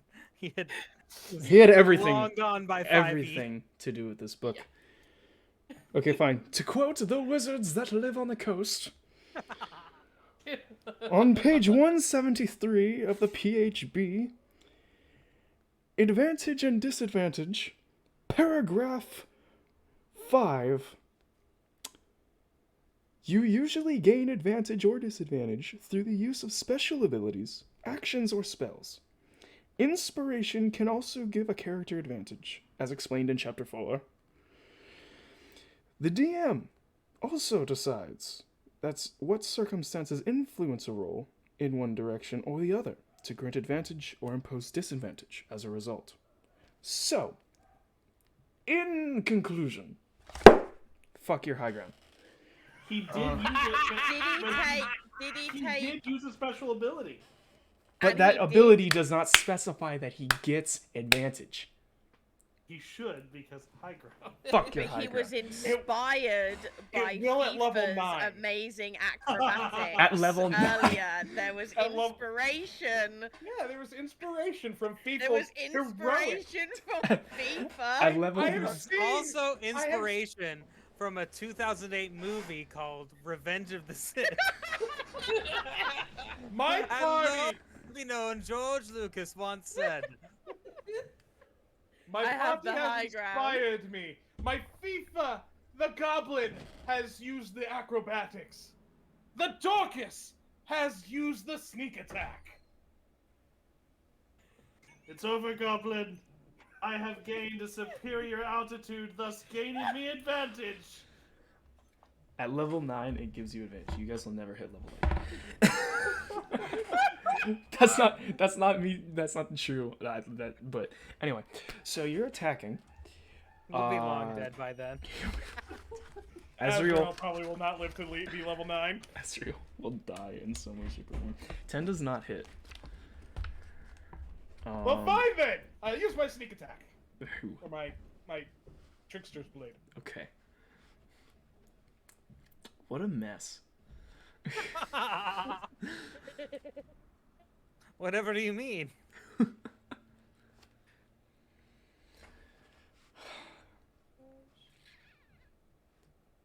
You hit? That's sure to hit a goblin. 16, yeah, that hits. Oh, excuse me. All right. Right, remember, Wait. does not have the +4. So, it doesn't have the +4? It doesn't have the +4 because it's my offhand. Got you. 12. So it's just 8. So wait, this inadvertently became really fucking cool after this entire argument. Azrael runs, having seen the attack that was attempted by the goblin next to FIFA, jumps into the air, swings off a lamppost, and full Assassin's Creed style, with his trickster's blade, lands on this goblin. And just fucking stabs him. Full Assassin's Creed. He's dead. You're welcome. Oh. Oh my god. Oh my deities of this world. But I guess I should say, oh my stars. See, FIFA, you just gotta use that extra oomph when you do it. Next time you've got it for sure. Ah, the oomph. I'm actually allergic to that. We had a patch of it. We had a patch of it growing in the place, and I rolled around in it one day thinking that it was normal just oomph, and then it was not. Why It was is it? oomph. Why is it and I had a rash for 3 weeks. It was bumps and scales. It was terrible. Oh my gosh. They called me FIFA Christmas because I was green and red. Your beard is pink. You're already partially red. The color scheme, it did not work Fuck. at all. More of a lightish red. I looked like a child's Easter egg. Got lost for at least 3 years. But they painted a goblin on it before. I fucking can't. What's Easter? You said it. Oh my god. An island? And for those of you keeping your bingo cards, careful that tracking, you, this is, breaking the dungeon master. But be Oh, we careful can that cross you two don't off. get a big head from that Easter story. And that excellent kill. We got to mark 2 off our bingo card: breaking the dungeon master and the FIFA monologue. Ah, yeah. The FIFA soliloquy. I apologize that is a regular thing. We also get one for the Azrael, chandelier swing. Ah, yes. Feel like we should. We are absolutely going to make D&D bingo. So this dwarf attempts to attack Vaza, but for some reason I can't roll higher than an 8, so it doesn't happen. And You put it all into Yahtzee. I played too much fucking Yahtzee, man. I shouldn't have. Gildea, you're up. Okay. I can't even. I can't even. Oh my god. Alright. So Here, I'll highlight you. is the yeah, I know where I'm at. Is Okay. the lady dwarf in charge, is she dead yet? No, she is not. Okay, we're gonna attack her with the Morning Star. Alrighty. Oh my god. Come on, D&D. Oh, for fuck's sake, what are you doing? What have you done? Who the Not fuck is a lot Peter? By the sound of that. Oh, okay. 13. Yeah. Hey! Kill her. Alright. 10. Alright. So, you come up and bring your Morning Star down. You catch that portion of her armor that had cracked from Vaza's earlier attack. And you see chunks of steel just kind of fly off from that spot. And you create a huge gash in her shoulder. And you see her whole side kind of slump with the hit. She, however, is not dead yet. Not dead yet. But it was piercing damage. Yeah, that's why it cut You through. did full penetration. I know. All right. Alright. You got it. Anything else for you? No. All right. We got a couple enemies and then FIFA. So, this guy, FIFA stabbed and jumped over, is going to spin around and attempt an attack. Does he get advantage because I'm facing the other way and monologuing? No, I don't think so. You said you had turned back to face him, or were you monologuing at? But I did turn around, or I was talking to the other goblin Before So, the it assassination. before the assassination. So I can give him advantage if you feel up it's to you. fair too. You just I haven't mean- hit yet, and I feel like Aw. They're taking I pity would- on the DM. I also feel like I would argue for advantage in this situation. So He also needs to take bleed damage. He does. He does need to take bleed Oh, damage. there you go. Basically, in the story of the game, it's just like, the gobs are just like, there's this trying to do this acrobatics thing, and then what does he do? He starts monologuing, telling me how feeble I am. 12. 12 misses. Fuck. Do you My do armor it, class or is- is that- My armor class is 13. Dude, I think the only roll that I got out of this entire thing, I rolled a nat 20, and it was the fucking archer who resisted the snowball. That was it. That was the highest roll. And I didn't even call attention to it because I knew I wasn't rolling. So Okay. I'm monologuing and I'm still just dodging. Well, you went over his head, and he was kind of like, "What the fuck?" And so, understandable that he'd miss. All right. Archer Goblin he's blocked by this? Oh, hey, you know who he sees? He sees Azrael. Me. He sees Azrael. Oh, that's true. He has cleared up that Sure. line of sight. You've been Isn't shooting there me another the whole goblin time. in the way? No, you killed that goblin. Oh, I thought there were 2 goblins there. Otherwise, I would have moved, but okay. You've been shooting at me the whole time. Doesn't he want to shoot at me some more? No, he is currently blocked. His shot is blocked by that other mage. That was like, I'm gonna throw hands at you. I did kind of tell him to read the wind, too. And he did not read it well enough. Yeah.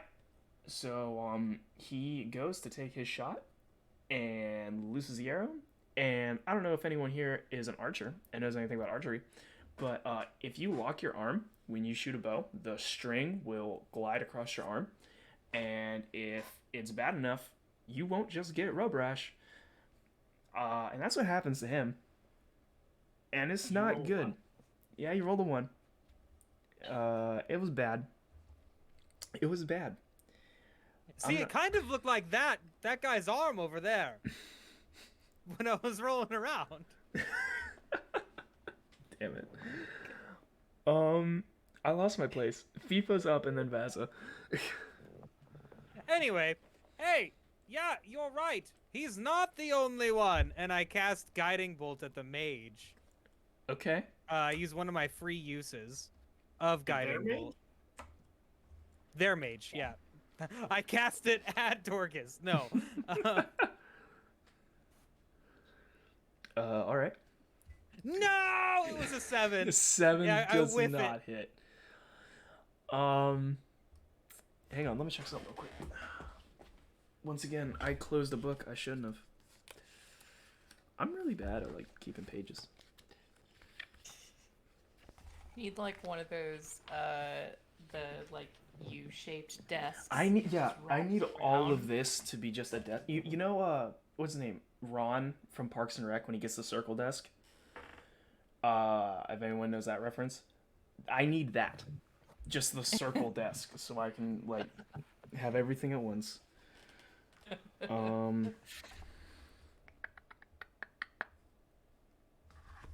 haven't actually watched Parks and Rec, so You guys are level 4, right?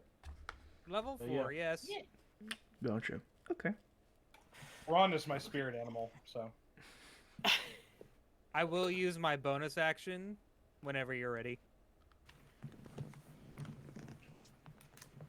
Okay. So here I'm gonna explain what he does, and then we'll give you your bonus action.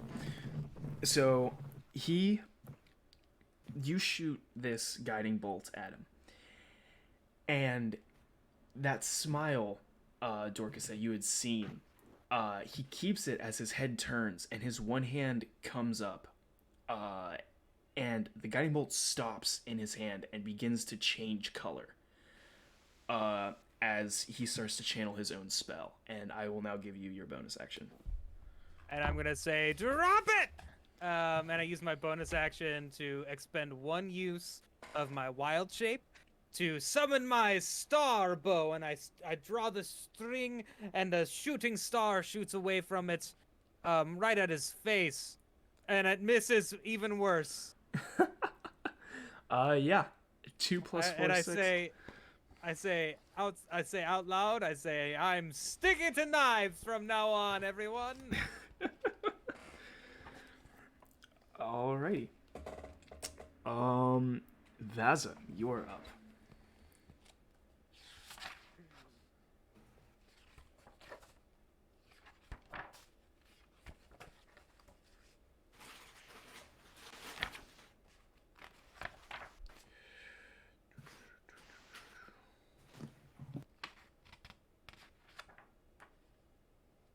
I'm gonna go after that female dwarf again with my longsword. Alrighty. One-handed.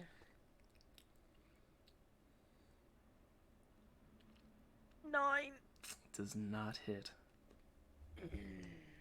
Even with her damaged armor, that is not gonna get through. Dang it. How far can I move? So you can, I believe you have a 30 movement 30 speed. foot. However, if you move away from an enemy, unless you have an ability that says otherwise, you will get an attack of advantage on you. Or, Yeah. No, I'll stay where I am for now. Alrighty. In that case, the mage is back. And he channels this bolt that he caught from FIFA, and it changes color and it turns red.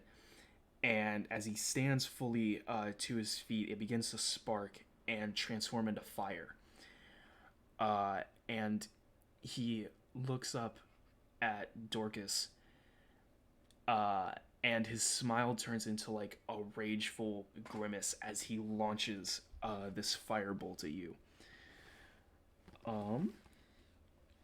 So let me read the specifications. Okay, so he's going to make a ranged spell attack.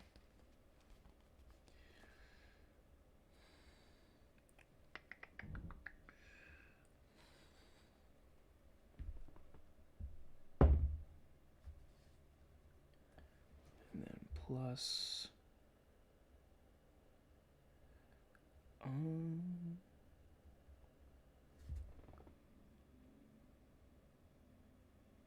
11 to hit. I'm trying to decide if I want to cast my shield or go into a clash for, because it'd be cool. Is that an evocation spell?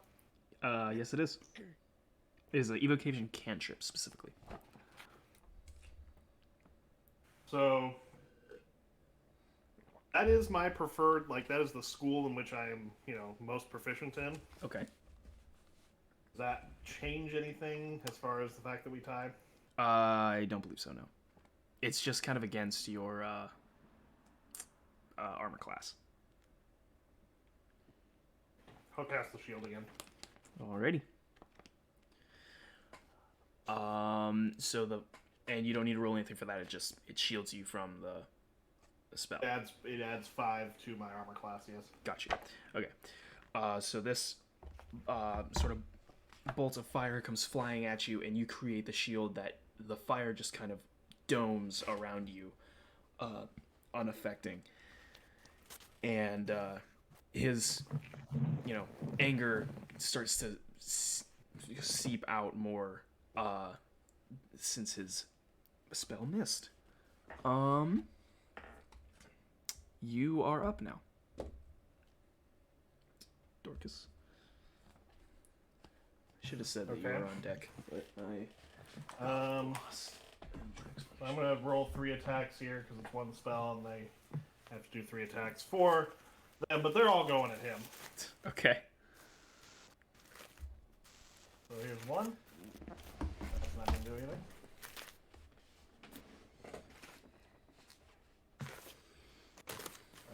Okay, go on. Here's 2. Shit. There's 3. There we go. 19 plus 4, 23. Absolutely. Alright.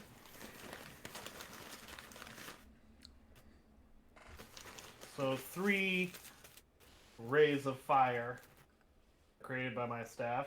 Okay. I shout out the word "Fuego," and here's the one that actually hits.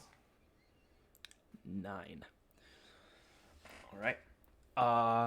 You launch this firebolt, and it connects with him and scorches away the clothing across his arm and burns his skin. And he kind of shouts out in pain.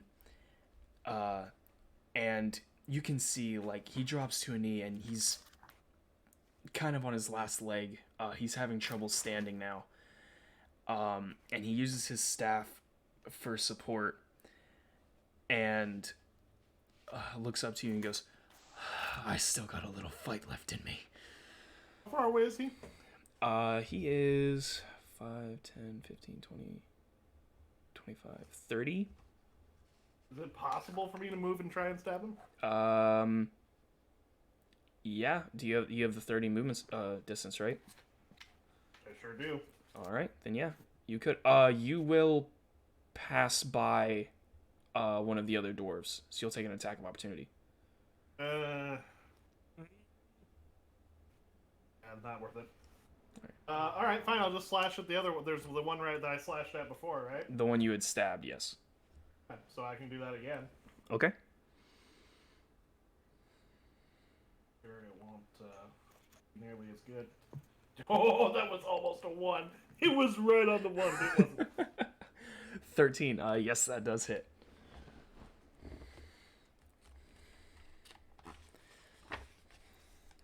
About 4 more to that person. 4 more damage.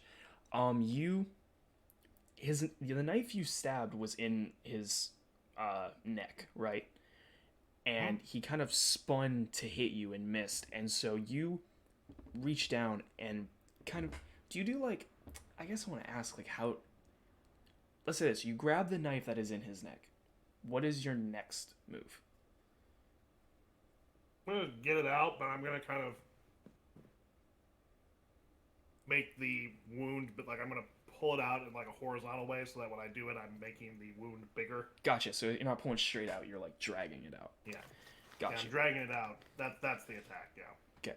You drag this knife to the side and open up that whole side of his neck and shoulder, and his hand comes up to kind of like try to stop it, and he takes a couple steps as like a way to, try to gain his composure, and then just sort of drops to his knees and falls into the dirt. And this dwarf is killed. Okay. I'm gonna... This is my last thing. Okay. It's not gonna do a damn thing, but I'm gonna point my staff at the mage and say, "You're next." All right. Not intimidated at all, but, I thought Yeah, it was low intimidation roll. It's all right, though. All right, we got a goblin. That dwarf is now dead. Yeah, but we got a goblin, and then Azrael will be up. And it is this goblin. All right, I'm gonna roll a thing to figure out who. He's got a lot of options to shoot. And we're gonna see who it does.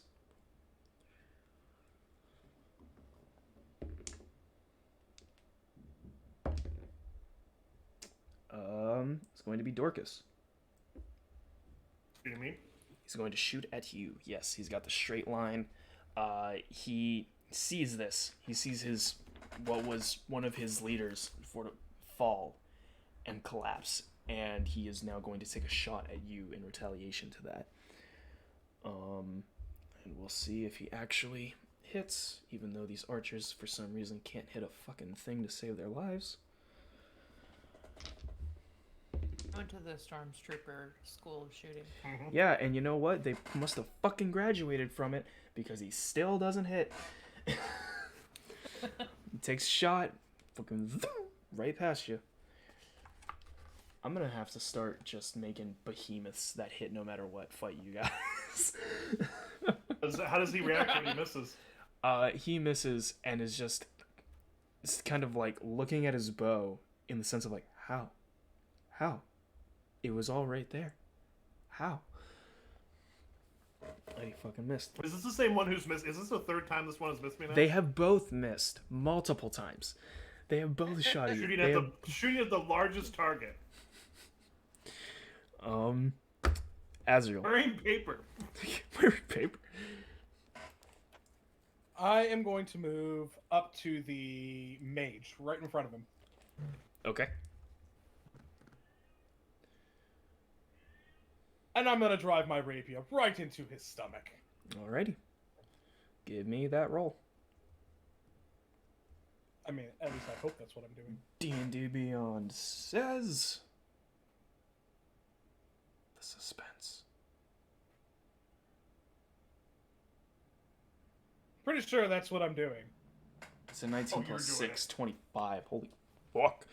Yeah, that happens. And since it is just me and him... You won't need it. Since it's just me and him, sneak attack does apply. Yes, it does. Go ahead.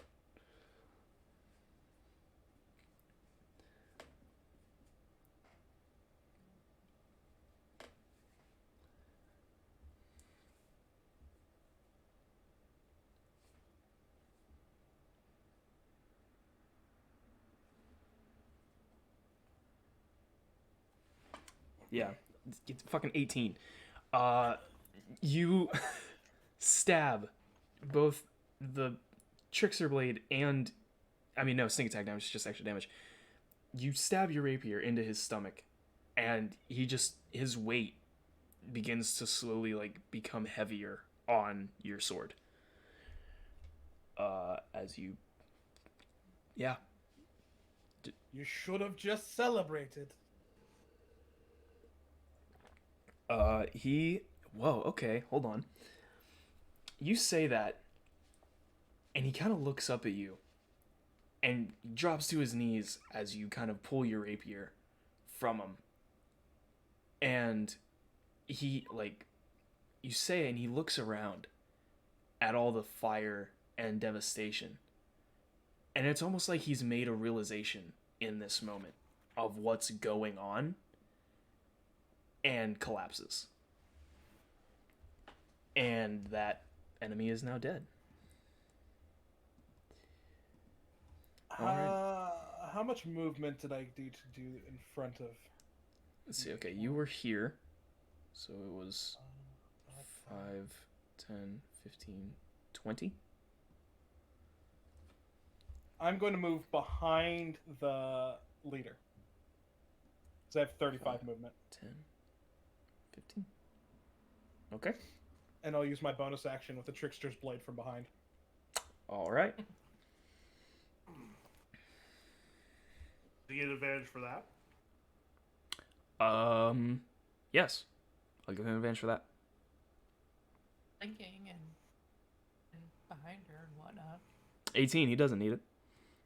He doesn't need the advantage. I mean, I could roll for a crit, though. You could roll for crit if you'd like.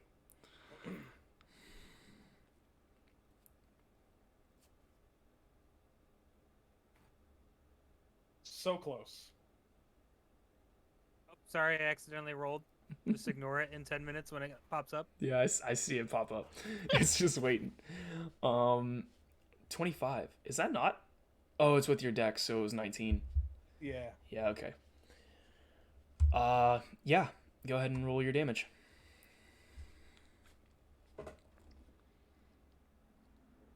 I realized I could just roll a d8 instead of the attack, so... Mm-hmm.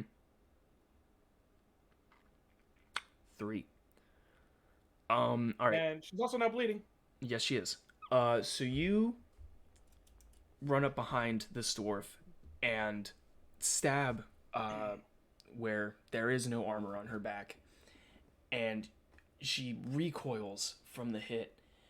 And she doesn't collapse, but she is definitely, like, in a holy shit. Like, I just got fucking stabbed, kind of like, not expecting you from behind. Is that everything? That's everything. Okay. It is her move, and then Gildea. She...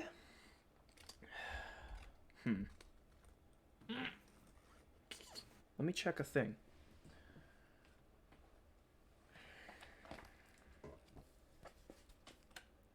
It's time that soul started using mechanics.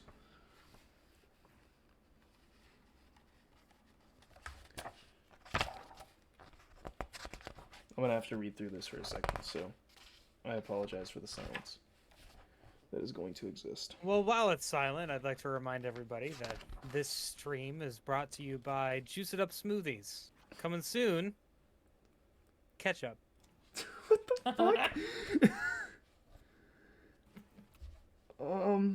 Okay.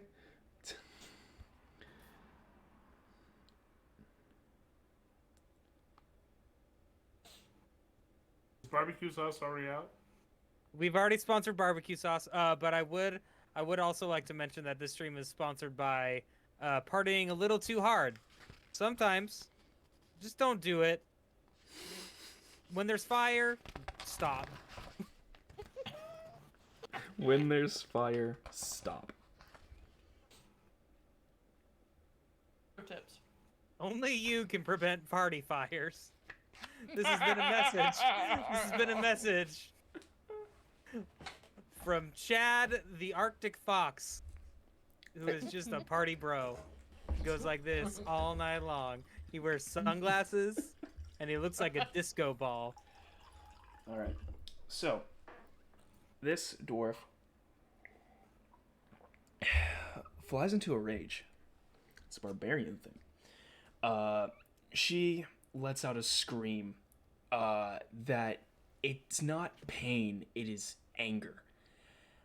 And even with the trickster blade still in her back, she twists her body, and the blade makes an uneven cut coming out as she turns, and she attempts to make an attack against you, Azrael.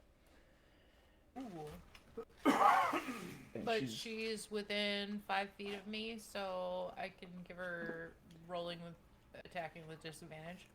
Okay. I will roll with disadvantage then. She does get some bonuses for being in a rage. So those won't affect the bonuses, but it will affect the advantage, yes. You're a paladin, it's, like you have moral high ground. Holy fuck. Best rolls I've gotten all night. I'm sorry. Uh-huh. Sure. Alright. So, Swinging at the cardboard armor. even with disadvantage, she's going to get a dirty 20. Ooh. Oh. Wow. Yeah. And then we have her Dirty weapon, which is this one. Right? Yeah. So 3 plus 3 is 6, plus a 2 is 8. So she's going to do 8 damage to you, Azrael, as she whips around and just sort of lobs this attack at you with her sword. Yeah. She makes a pretty, I won't say hefty, because I don't know if your, hit points are drastically low now, like Dorcas's That was was. about a third of my hit points. Yeah. She makes a pretty hefty slash across your arm. And yeah, it rips your clothes as attacks do with swords, considering you don't really wear armor. And yeah, that will be her turn. Gildea, you're up. I'm a little surprised he's not more upset about that. Maybe it's internal rage. Internal rage. Yep. All right. Well, I'm going to attack her. Oh, with my morning star. Alrighty. Oh, hell yeah. 17, She that also needs hits. to take 3 damage. What's up? Don't forget the bleed damage. Yes. Though, depending on what the Morningstar attack comes out to, that may not matter. That's an 8. Yeah.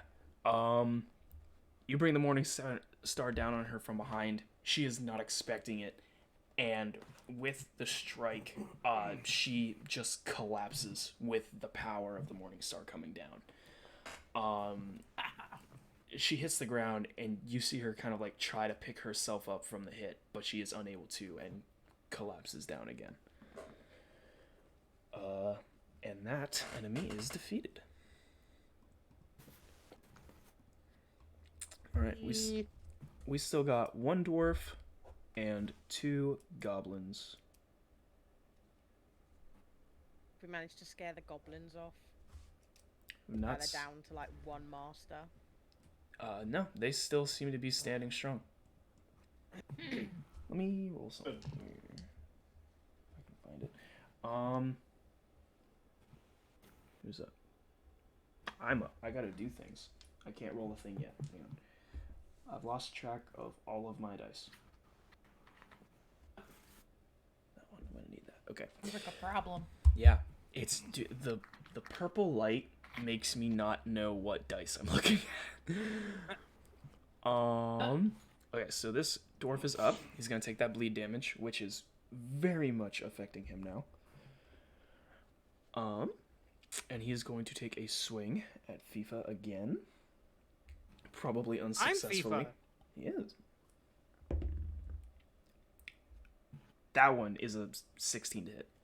Oh yeah, that'll do her.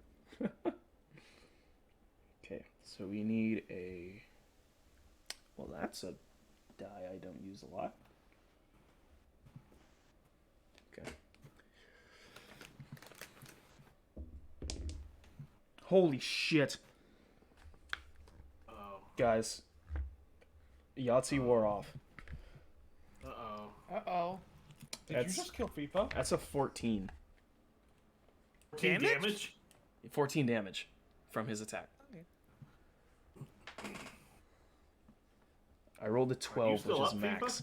Oh yeah, Okay. I'm fine. You're still up? You're fine? Yeah. I'm fine bleeding. Just like... How many hit points does FIFA have? Enough. That makes me feel like you were insincere about the I'm fine. Nah, I'm fine. It's It fine. makes I'm me fine. feel like we're in single digits, and we're in low single digits. No, I'm still rocking that double baby, animal style with grilled onions. Are you really? Yeah. I now need to look at FIFA's character sheet. I've got pretty decent constitution. I trust that you're telling the truth, but now I'm just curious. Also, it's probably like the dog meme with the fire right now. I'm fine. This fine. is fine. Where is the thing? I don't even... What? Oh, wow. Holy shit. You got a lot more hit points than I thought. Okay. Yeah. Druids, man. Fucking druids. Okay. Yeah, FIFA, you are facing the other way since you had attacked that mage, and you just suddenly feel a very large slash go down your back. Oh! That's as- real! Immediately assumes as the axe he is wielding is brought down. Next is, let me see. We've got one of the goblins and then FIFA. I'm FIFA. Yep, this goblin. There are only 3 people he has a clear shot to, so I'm gonna roll a thing. Yeah, roll that D3. More of a D4, and if I hit a certain number, I try again. He's going to take a shot at Azriel. Let's find out what happens. 13 to hit. That does not hit. Alright. He takes a shot, and it goes past you, narrowly missing Vaza and Gildea as it sails past. FIFA, you're up. I am going to... Okay. How far away am I from the archers? So let's see, you are here, so that's 5, 10, 15, 20, 25, 30, 35. So about 40 feet from this one. And then 5, 10, 15, 20, 25, 30. About 35 from this one. Okay, cool. I'm going to start my turn. I'm gonna do like a full I'm gonna do a full 360 in this turn. Okay. I'm gonna start by whipping around and taking my staff and thorn whipping the dwarf. Okay. That is a 15 to hit. That will hit.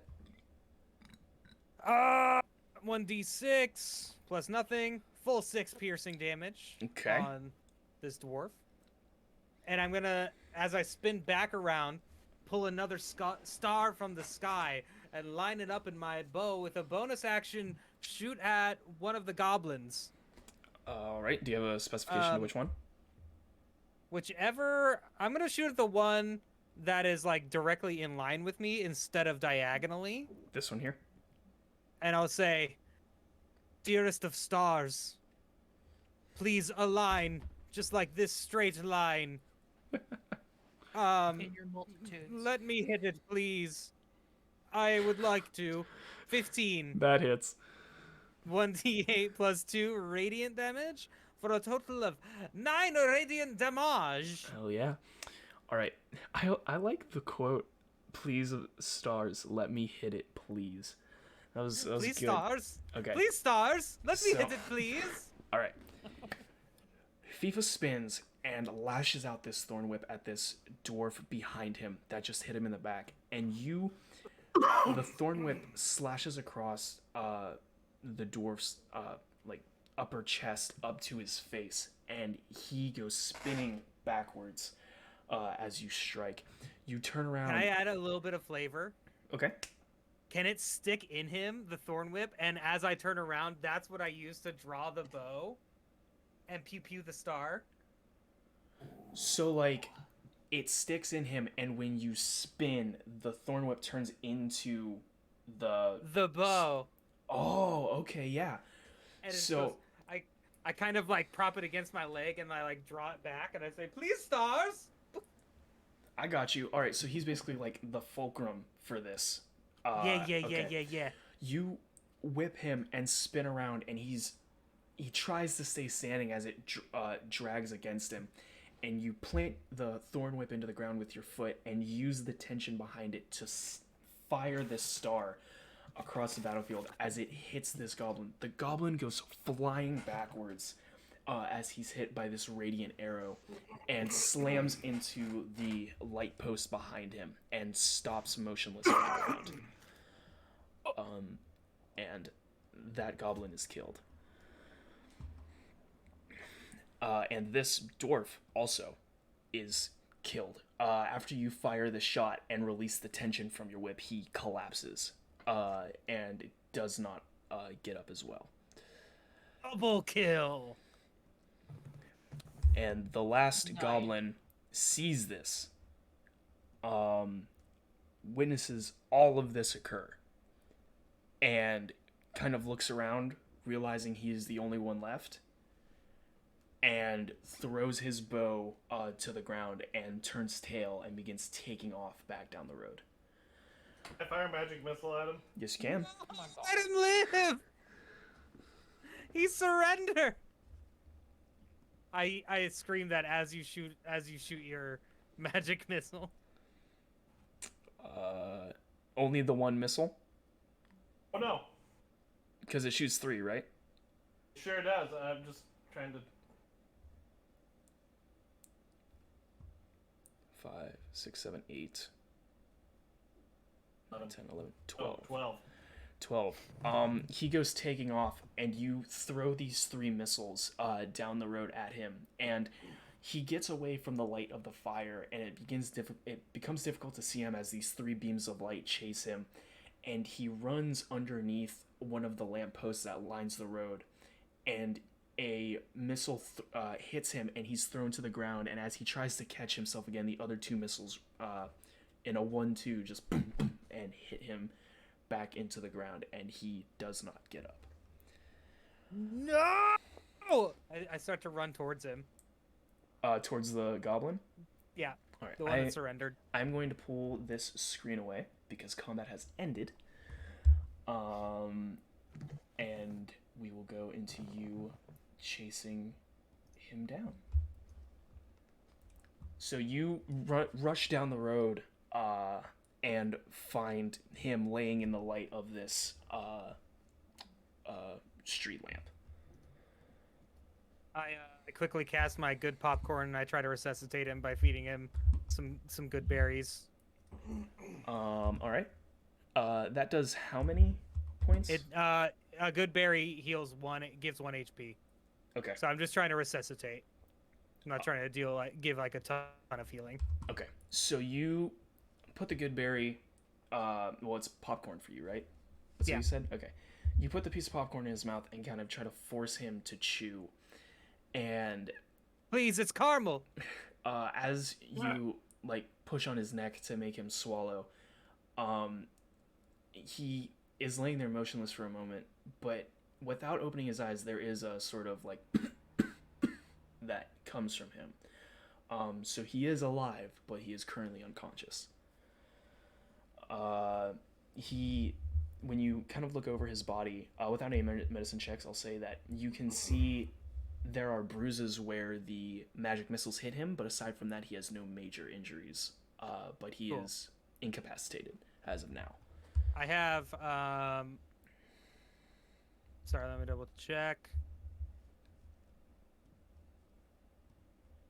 I have 10 of these good popcorns that each can deal 1 HP, so I just keep feeding him until he's back to consciousness. Okay. And then as soon as he's conscious, if I can get him conscious, I'm just going to tell him to run, get out of here, go. Okay. It takes a couple. You don't use all 10. You use about 2 or 3 more. Great. And eventually he sort of is stifled awake and is confused. He looks around and you just tell him to run and go. And he pushes off of you and forces himself to his feet and continues rushing down the road. And after a few moments of watching him, you see him disappear from the light of the street lamps as he breaks the town's edge. Great. And then I immediately go towards where the fires are and I look for anybody I can save there. All right. So we have a 3-hour time limit. We're at 2 hours and 17. I'm not going to end this here right now. I really need to use the bathroom, so I want to put the stream on pause if anyone else needs to use the bathroom real quick or wants to stand up and stretch, and then we'll come back and we will wrap this up with our last hour that we have. Great. So we will be right back, everybody, and once we are, we will get into it. The couch is such a good. The couch is so great. Yeah, but we'll be right back, everybody. Stick around.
Alrighty, we are back from our short break.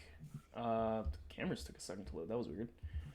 Alright, so FIFA, you said you are rushing back to see if anyone needs help, if there's anything you can do about the fire, anything like that. As you begin rushing back, all of you begin to hear bells, alarm bells going off. And you know, they may have been going on for a while, but it's hard to tell with the fact that you guys were in battle, you know, not the kind of thing you would tune into.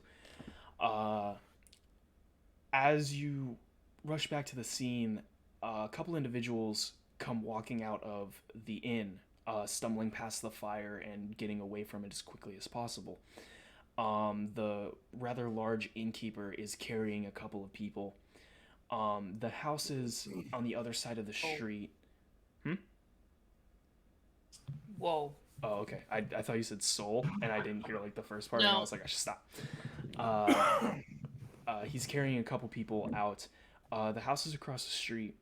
As you try to like look through and through the windows and see what's going on, the houses don't appear to have anyone in them, and there isn't much to see with all of the flame and things going on. What do you all want to do?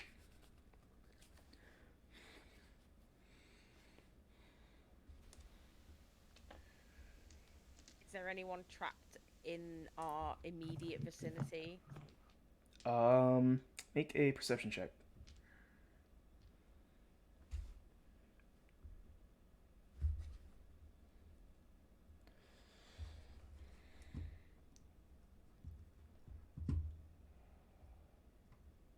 Perception check coming through. 18 plus 2, 20.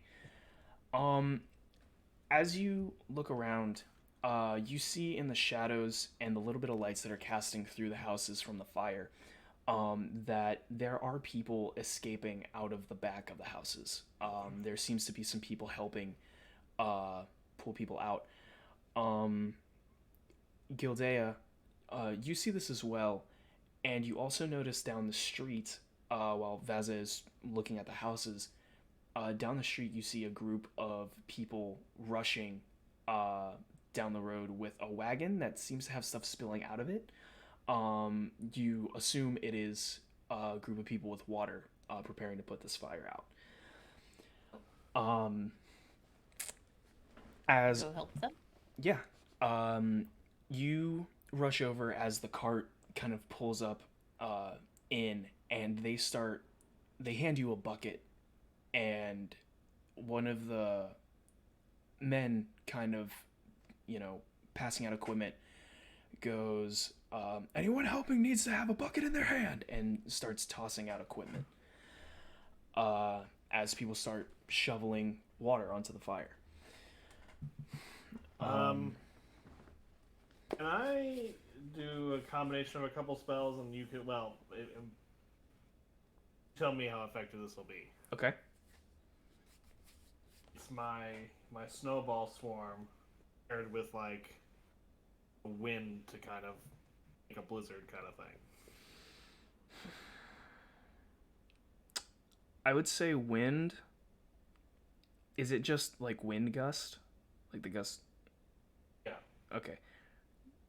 I'll say the wind probably isn't powerful enough to put out the fire.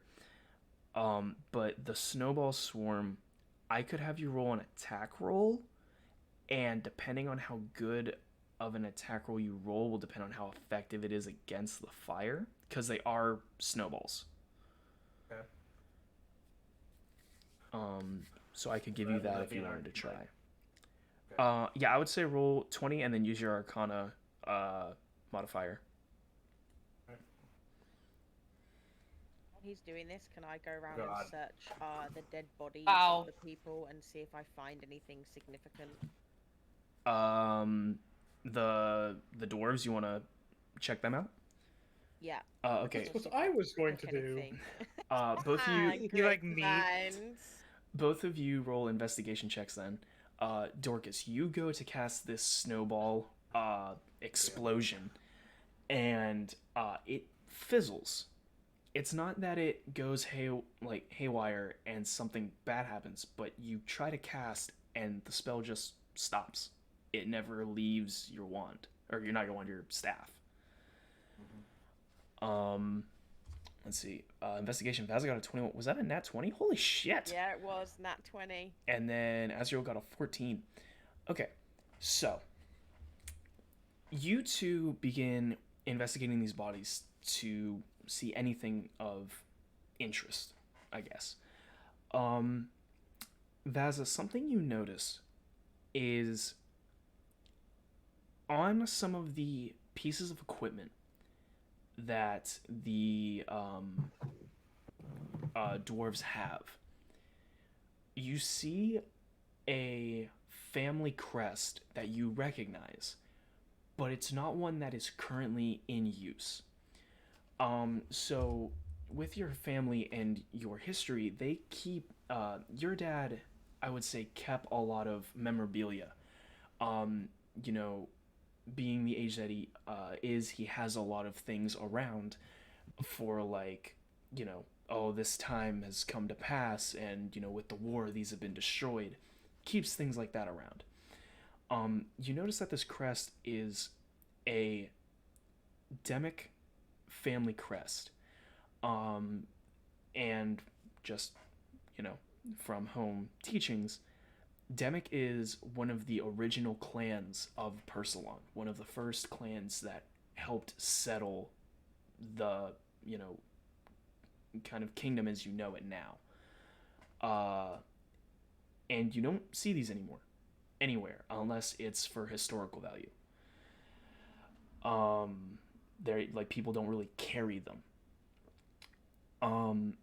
Azrael, when you look with your investigation, you don't find any valuables on these people, but you notice that their armor and their weapons and things are freshly forged.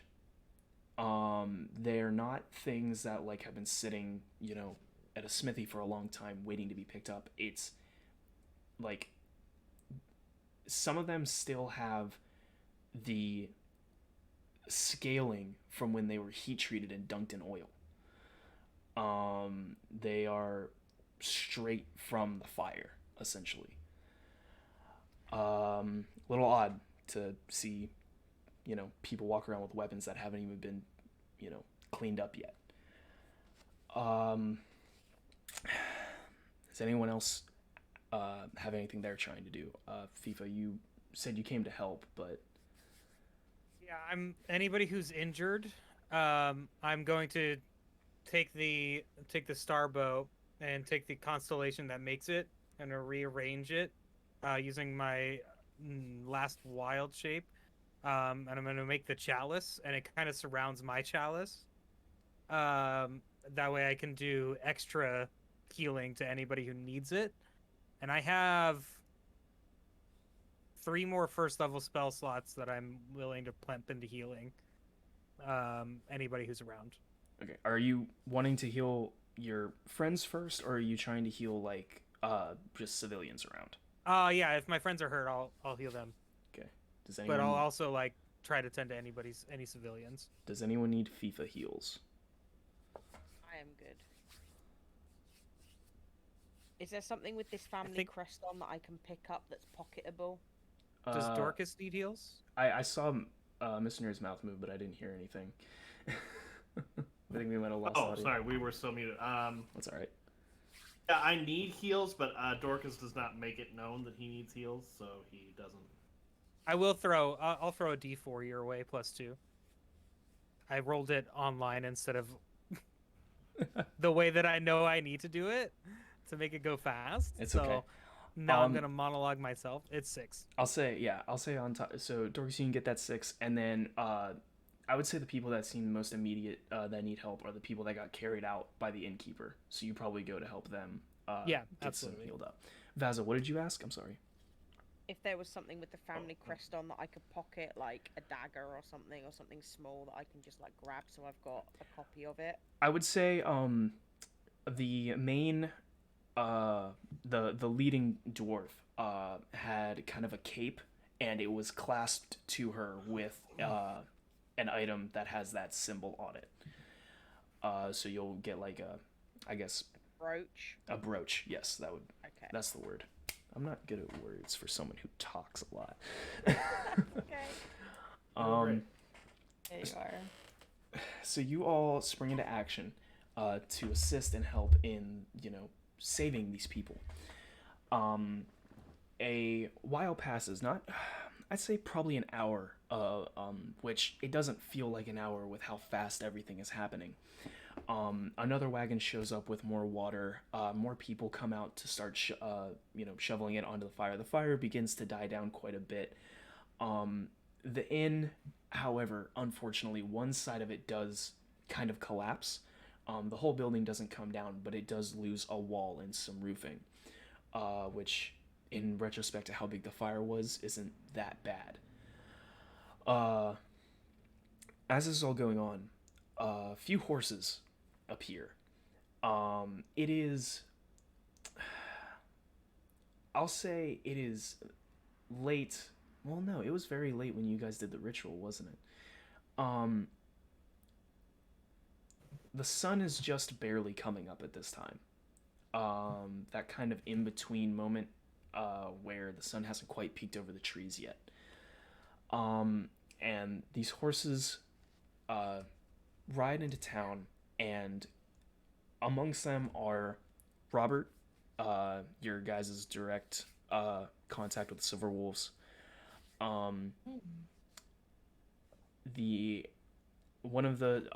Two other Silver Wolves, Abigail and Cody, both arrive, and then the Queen is leading them.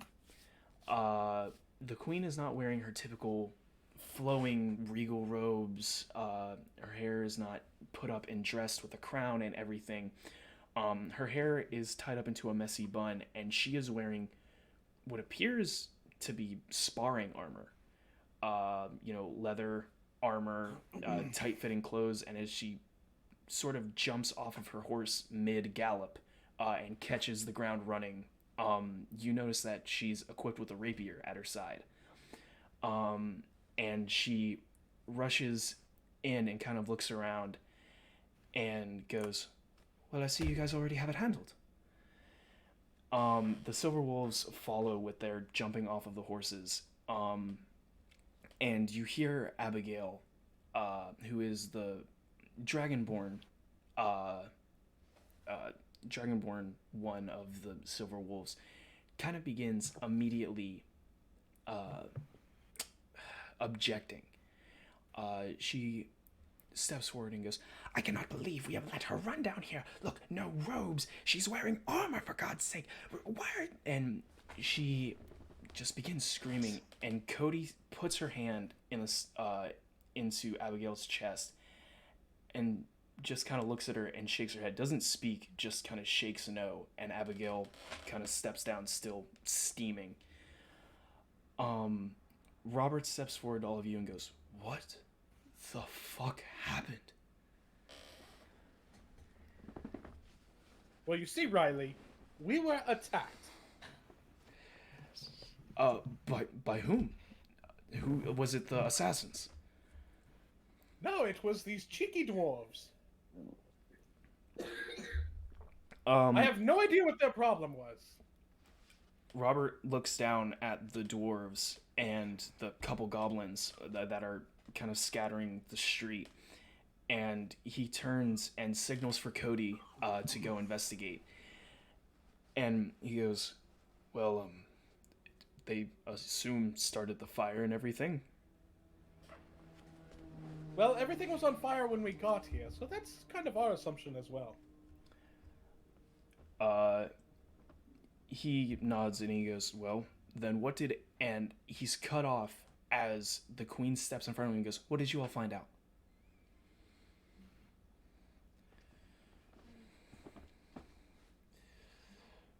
About what, Your Highness? About all of this. Where are they from? How did they get here? What was the attack? Are they an They Oh, go ahead. they came from a underground forge underneath the graveyard and I say the direction that the graveyard was in. And they were celebrating because they thought that and I say whoever they thought was victorious was victorious. Okay. Because they were celebrating something, right? They were celebrating. Yeah. I can't remember, but I think FIFA can. They had never. Maybe. So they never said. Azrael had said it was over, and they asked Azrael to reassure them of that, and he was like, "Yeah, I promise it's over." And so there was never an accurate description of what exactly was over. Okay. But the queen kind of takes a second and turns and goes, "Abigail, go investigate the crypt." And Abigail begins rushing in the direction that you had pointed out. The number on the crows is how you get in. How you get in?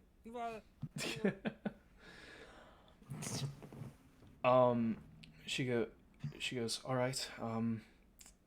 So something was over. I'm sure Abigail will figure out what exactly that means. Do they seem to have any relation or affiliation with those who attacked me?" Did they? I mean, judging by what we know of you and what we know of them, they seem to want to make all Dragonborn slaves, and you don't, I think. So they can't have been for you. She goes, "Yes, I'm very against slavery. They were against." Point out the family crest on one of the dwarf bodies for her to go and look at. She goes and picks up one of the items with the family crest and goes, "They were against Dragonborn."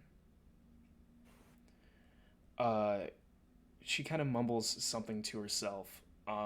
You make out the word alive towards the end of what she says. And Well, not anymore. she turns back and goes, "This is unprecedented, but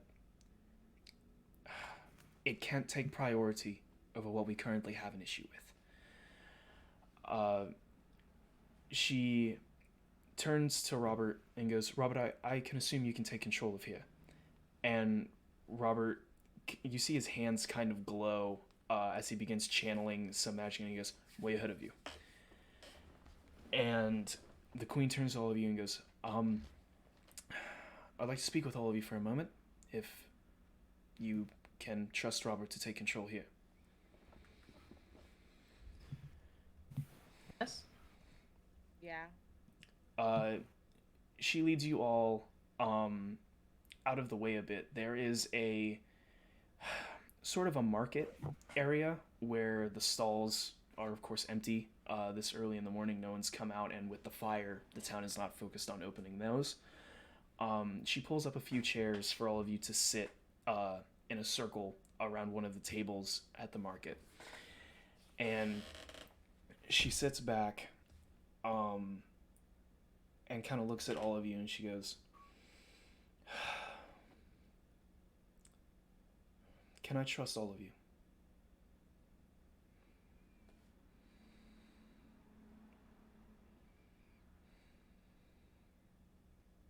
That's a loaded question. Yeah. Can we trust you?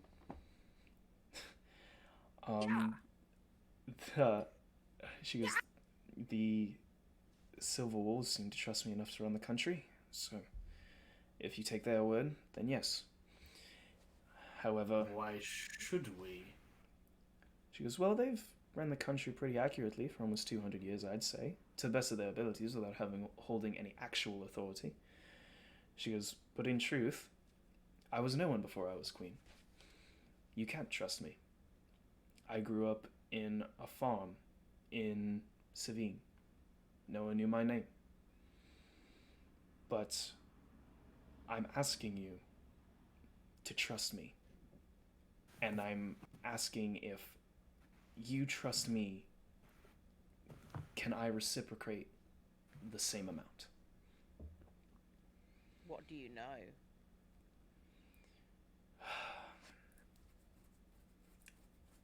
I'm aware that you and Azriel had visited the castle last night, and the altercation you got in with Oscar.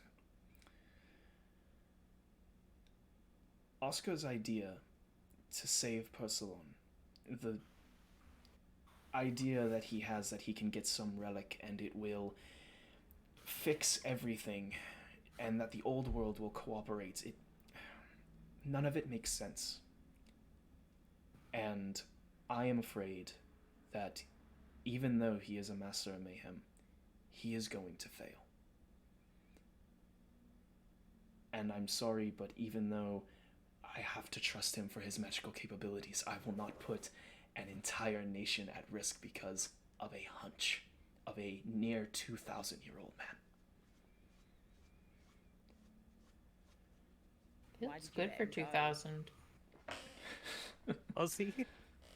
Does he? Aussie man. He's also kind of a dick. Yeah, big dick.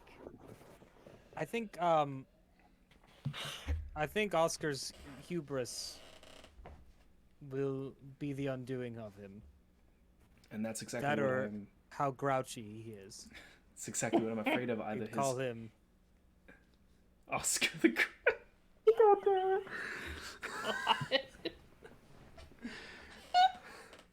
Either his I mean, anger... you said it, not me. Either his anger will get the best of him, or his confidence in himself will cause something that we can't fix. There's only 2 Masters of Mayhem in Persalon, and if one of them creates a problem, I don't expect him to be able to fix it. And the other sits up in his tower with wraiths, and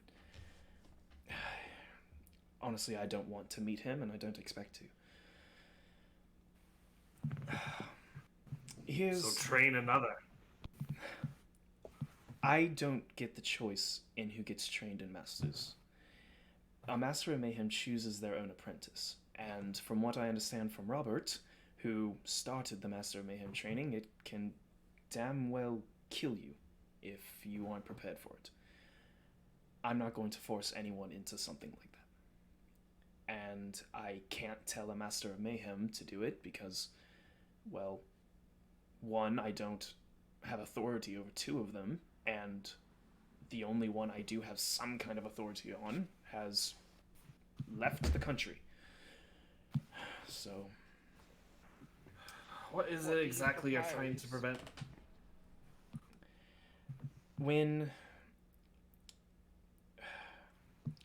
the king before me, King Harmon, died, a curse was cast over Demic.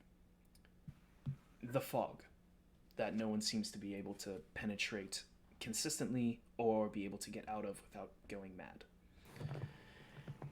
I am afraid that whatever this person is doing that attempted the attack on me, they intend to expand the fog wall. If they wish to have control over Persalon, and they have the power that Robert and Oscar both say that they have, I have no doubt that the fog wall could be expanded. I want to prevent that. And the only way to prevent that is by everyone working together. Every sorcerer and wizard and mage, every Master of Mayhem we have any form of connection to, working on removing this fog. And I suppose that's where I ask the 5 of you to come in.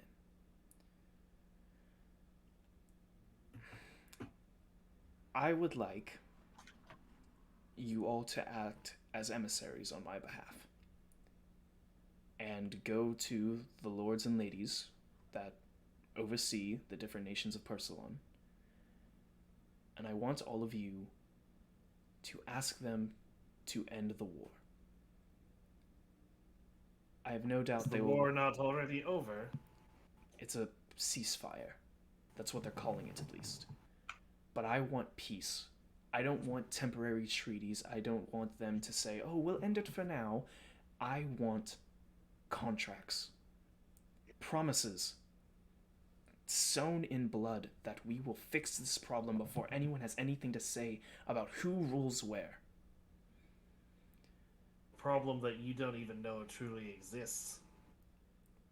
I mean, the fog wall exists, and someone is trying to kill me, and the location that they said that they're in is beyond the fog wall, so I'd imagine this problem is more accurate than I wish to admit. Aye, but you must admit you were just orating or talking down about your master of mayhem for acting on a hunch, but aren't you doing the same thing? Look, I get that you're rather new to this. Are you just assuming the worst of these people? They would that they would drive an entire country mad simply to oust you from power?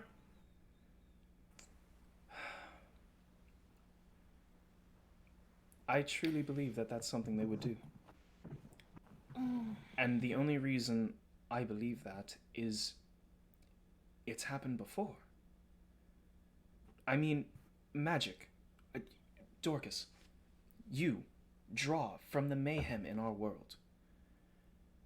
When Maya died, he attempted to destroy the world.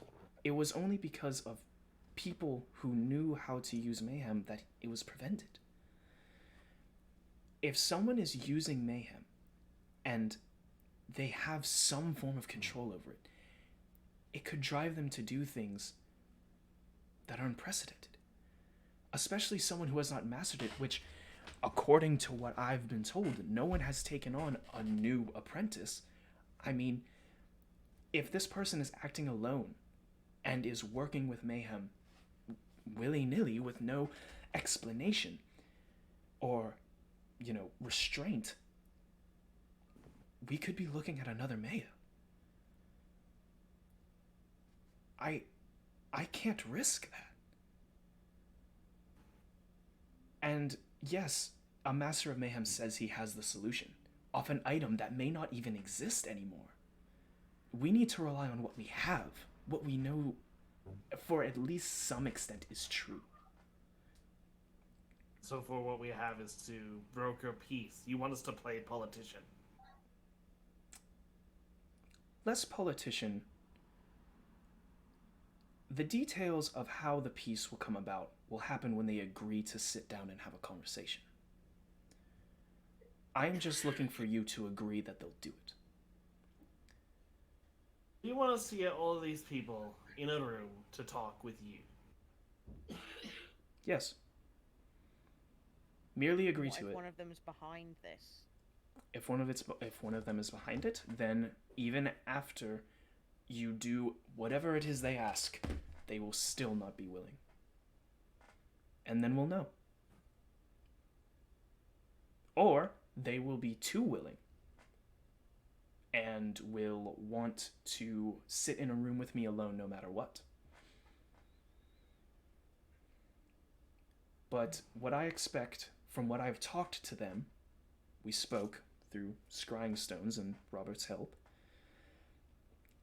they all have problems, internal issues that they were not focused on because of the seriousness of the war.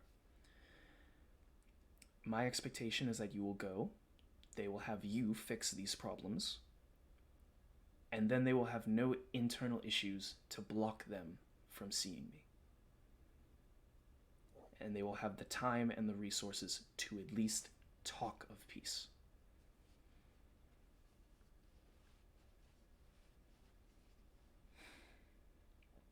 Plausible solution. Can I ask you a question? Of course. You say we know it. I don't know if we know this about you yet. Were you given the option? Were you given the choice to say yes or no to becoming queen? I was. Why did you say yes?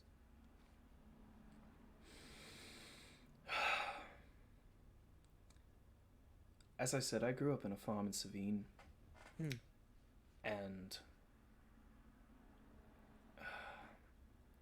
it's only my father left on that farm. I am the last of our bloodline, and my father had worked his entire life hoping that one day we might, at the very least, have a name on a big archway to our ranch. That's all he wanted.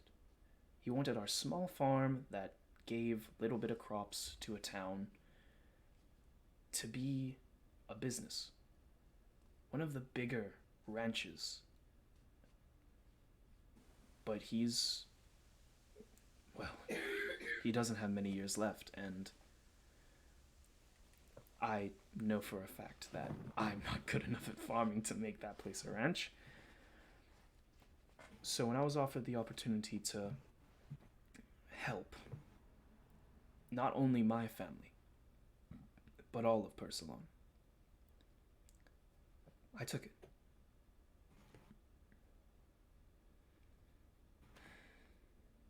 Felt like the right Help. thing to do. Yes, help. I like that.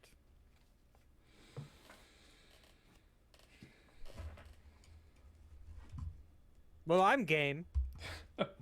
I've got a way with politicians. So, As do I.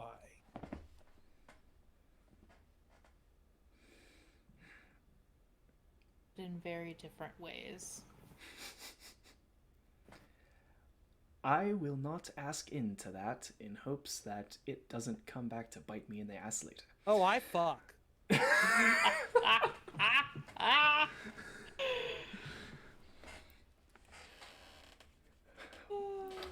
Very well.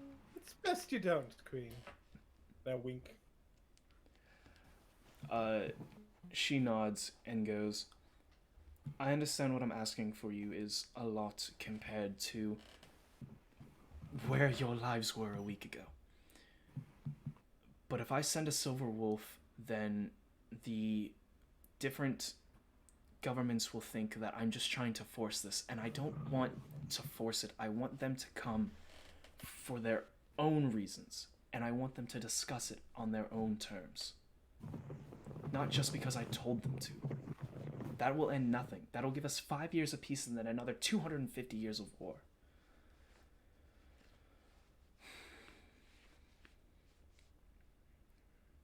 Just want you all to try.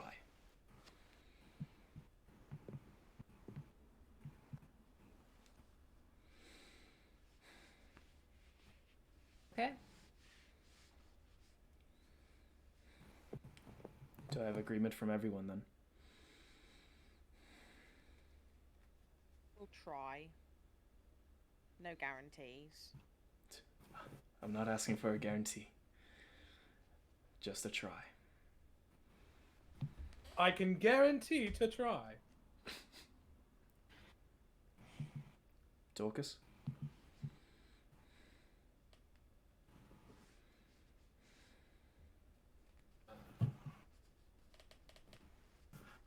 Stand up, and I leave the room.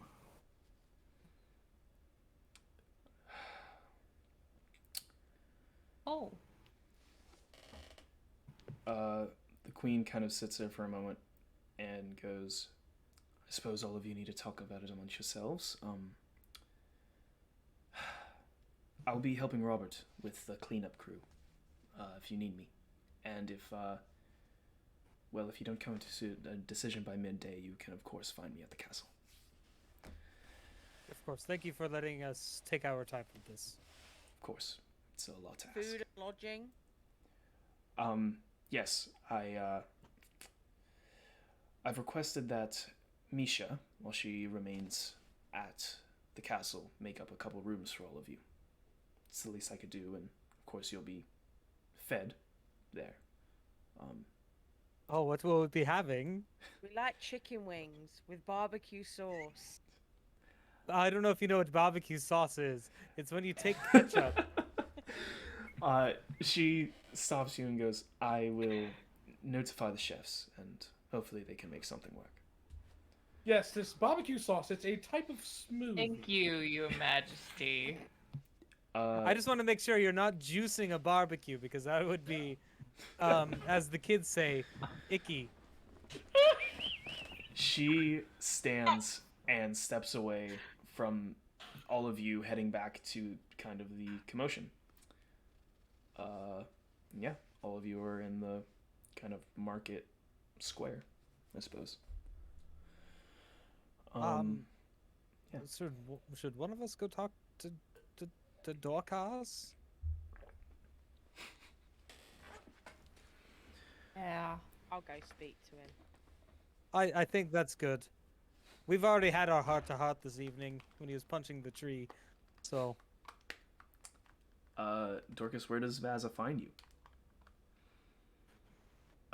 He's walking out, like he's leaving. He's going toward, I guess, the castle's in, like, the Citadel, right? Yeah. He's heading in that direction.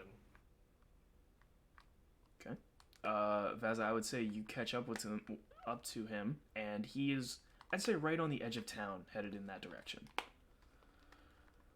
What's your demeanor? Are you like angry? Are you pissed off? Are you just Pretty much. frustrated? I mean, all those things, yeah.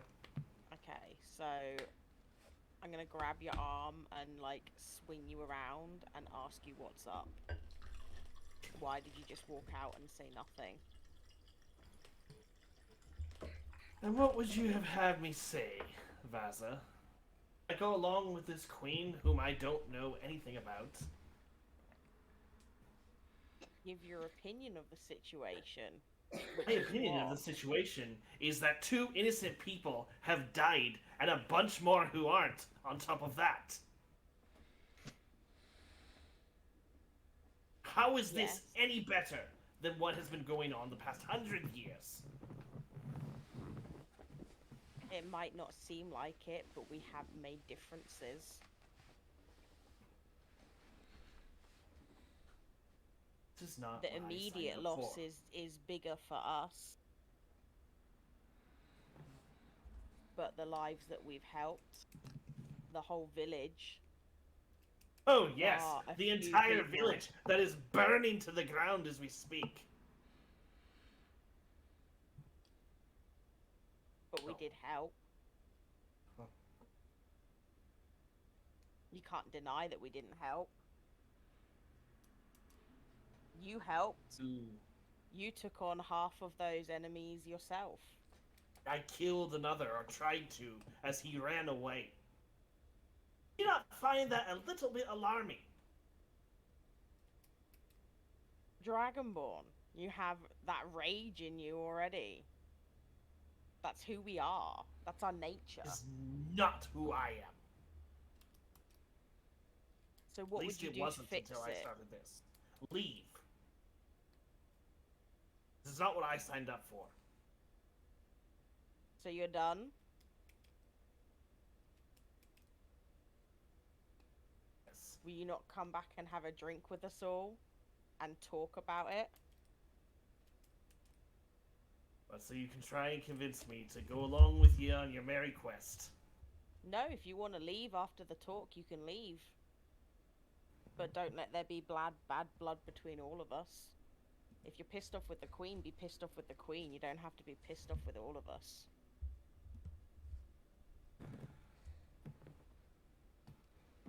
I need... We've travelled together for many moons. I think you can give us a drink.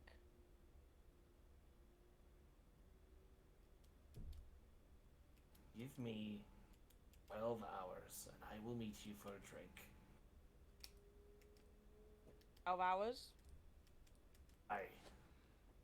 You got your 12 hours. Thank you. And I'll go back and tell Right. the others that we're giving him 12 hours to have a chill. Is he is he mad at me? No, he's mad at the situation. It's not you, honey. Don't worry. Here, have a chicken wing. I got you some barbecue sauce. I know it might have upset him when I took back his kill. No, I I just- think he was grateful for that. I just thought that if we were giving that awful wizard a second chance, why not give the goblin a second chance too? You did good. It wasn't you. But he needs some time to calm down and think about what's happened. And time he will get as we end this session of Terribad Tavern. Ooh, the role play, I love it. Me too, man. Oh my goodness. I want to thank you all for coming out here and hanging out with us. We're so excited to be back. We're so like happy. We have all, I think all of us individually at some point in the past month have been like, I miss D&D. And Yeah. are just happy to be back. Like I said, according to scheduling, hopefully for the next couple weeks, shouldn't be interrupted. We're going to keep doing the every other week thing, but for the next couple sessions, everything should be fine. I'm going to try to keep the schedule of posting the VOD on like the alternate week. But aside from that, I ain't got really anything to say. Except for, again, thank you. Yeah, if you want to catch up, if you're a little behind, if this is the first time you found us, you can go to the YouTube channel. Let me see if I can throw a link in there. I think this is it. Yeah, look at that. I know my commands. You can go to that YouTube channel. You can find all of them totally uncut, so that way you don't miss anything. Just on my channel, there's episode 1 through 11. And yeah, I think that's everything. Do you guys got anything you want to plug before we roll out of here? 600-minute stream is tomorrow. That's Oh true. my gosh, the 600-hour stream starts tomorrow? Not ours. Oh my god. I know, 600 hours starts tomorrow. There's so doing much content. the news doing a celebration for getting 600 followers. They're going to be doing a 600-minute, 10-hour stream. I can't even count to 10. That's a funny way to say hour. 1, 2, 5, 7. 1, 2, 5. I don't know if I'm gonna be able to be there just because I gotta work, but I hear it's gonna be awesome, so you guys should totally show up to it. Anybody else got anything? Yeah, follow this guy, Soul Prism 48.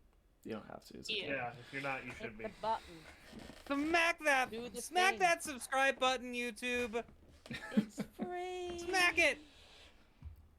Alright. And with What that up, being- YouTube? Like and subscribe. Yeah. Hashtags. I don't know if YouTube has hashtags.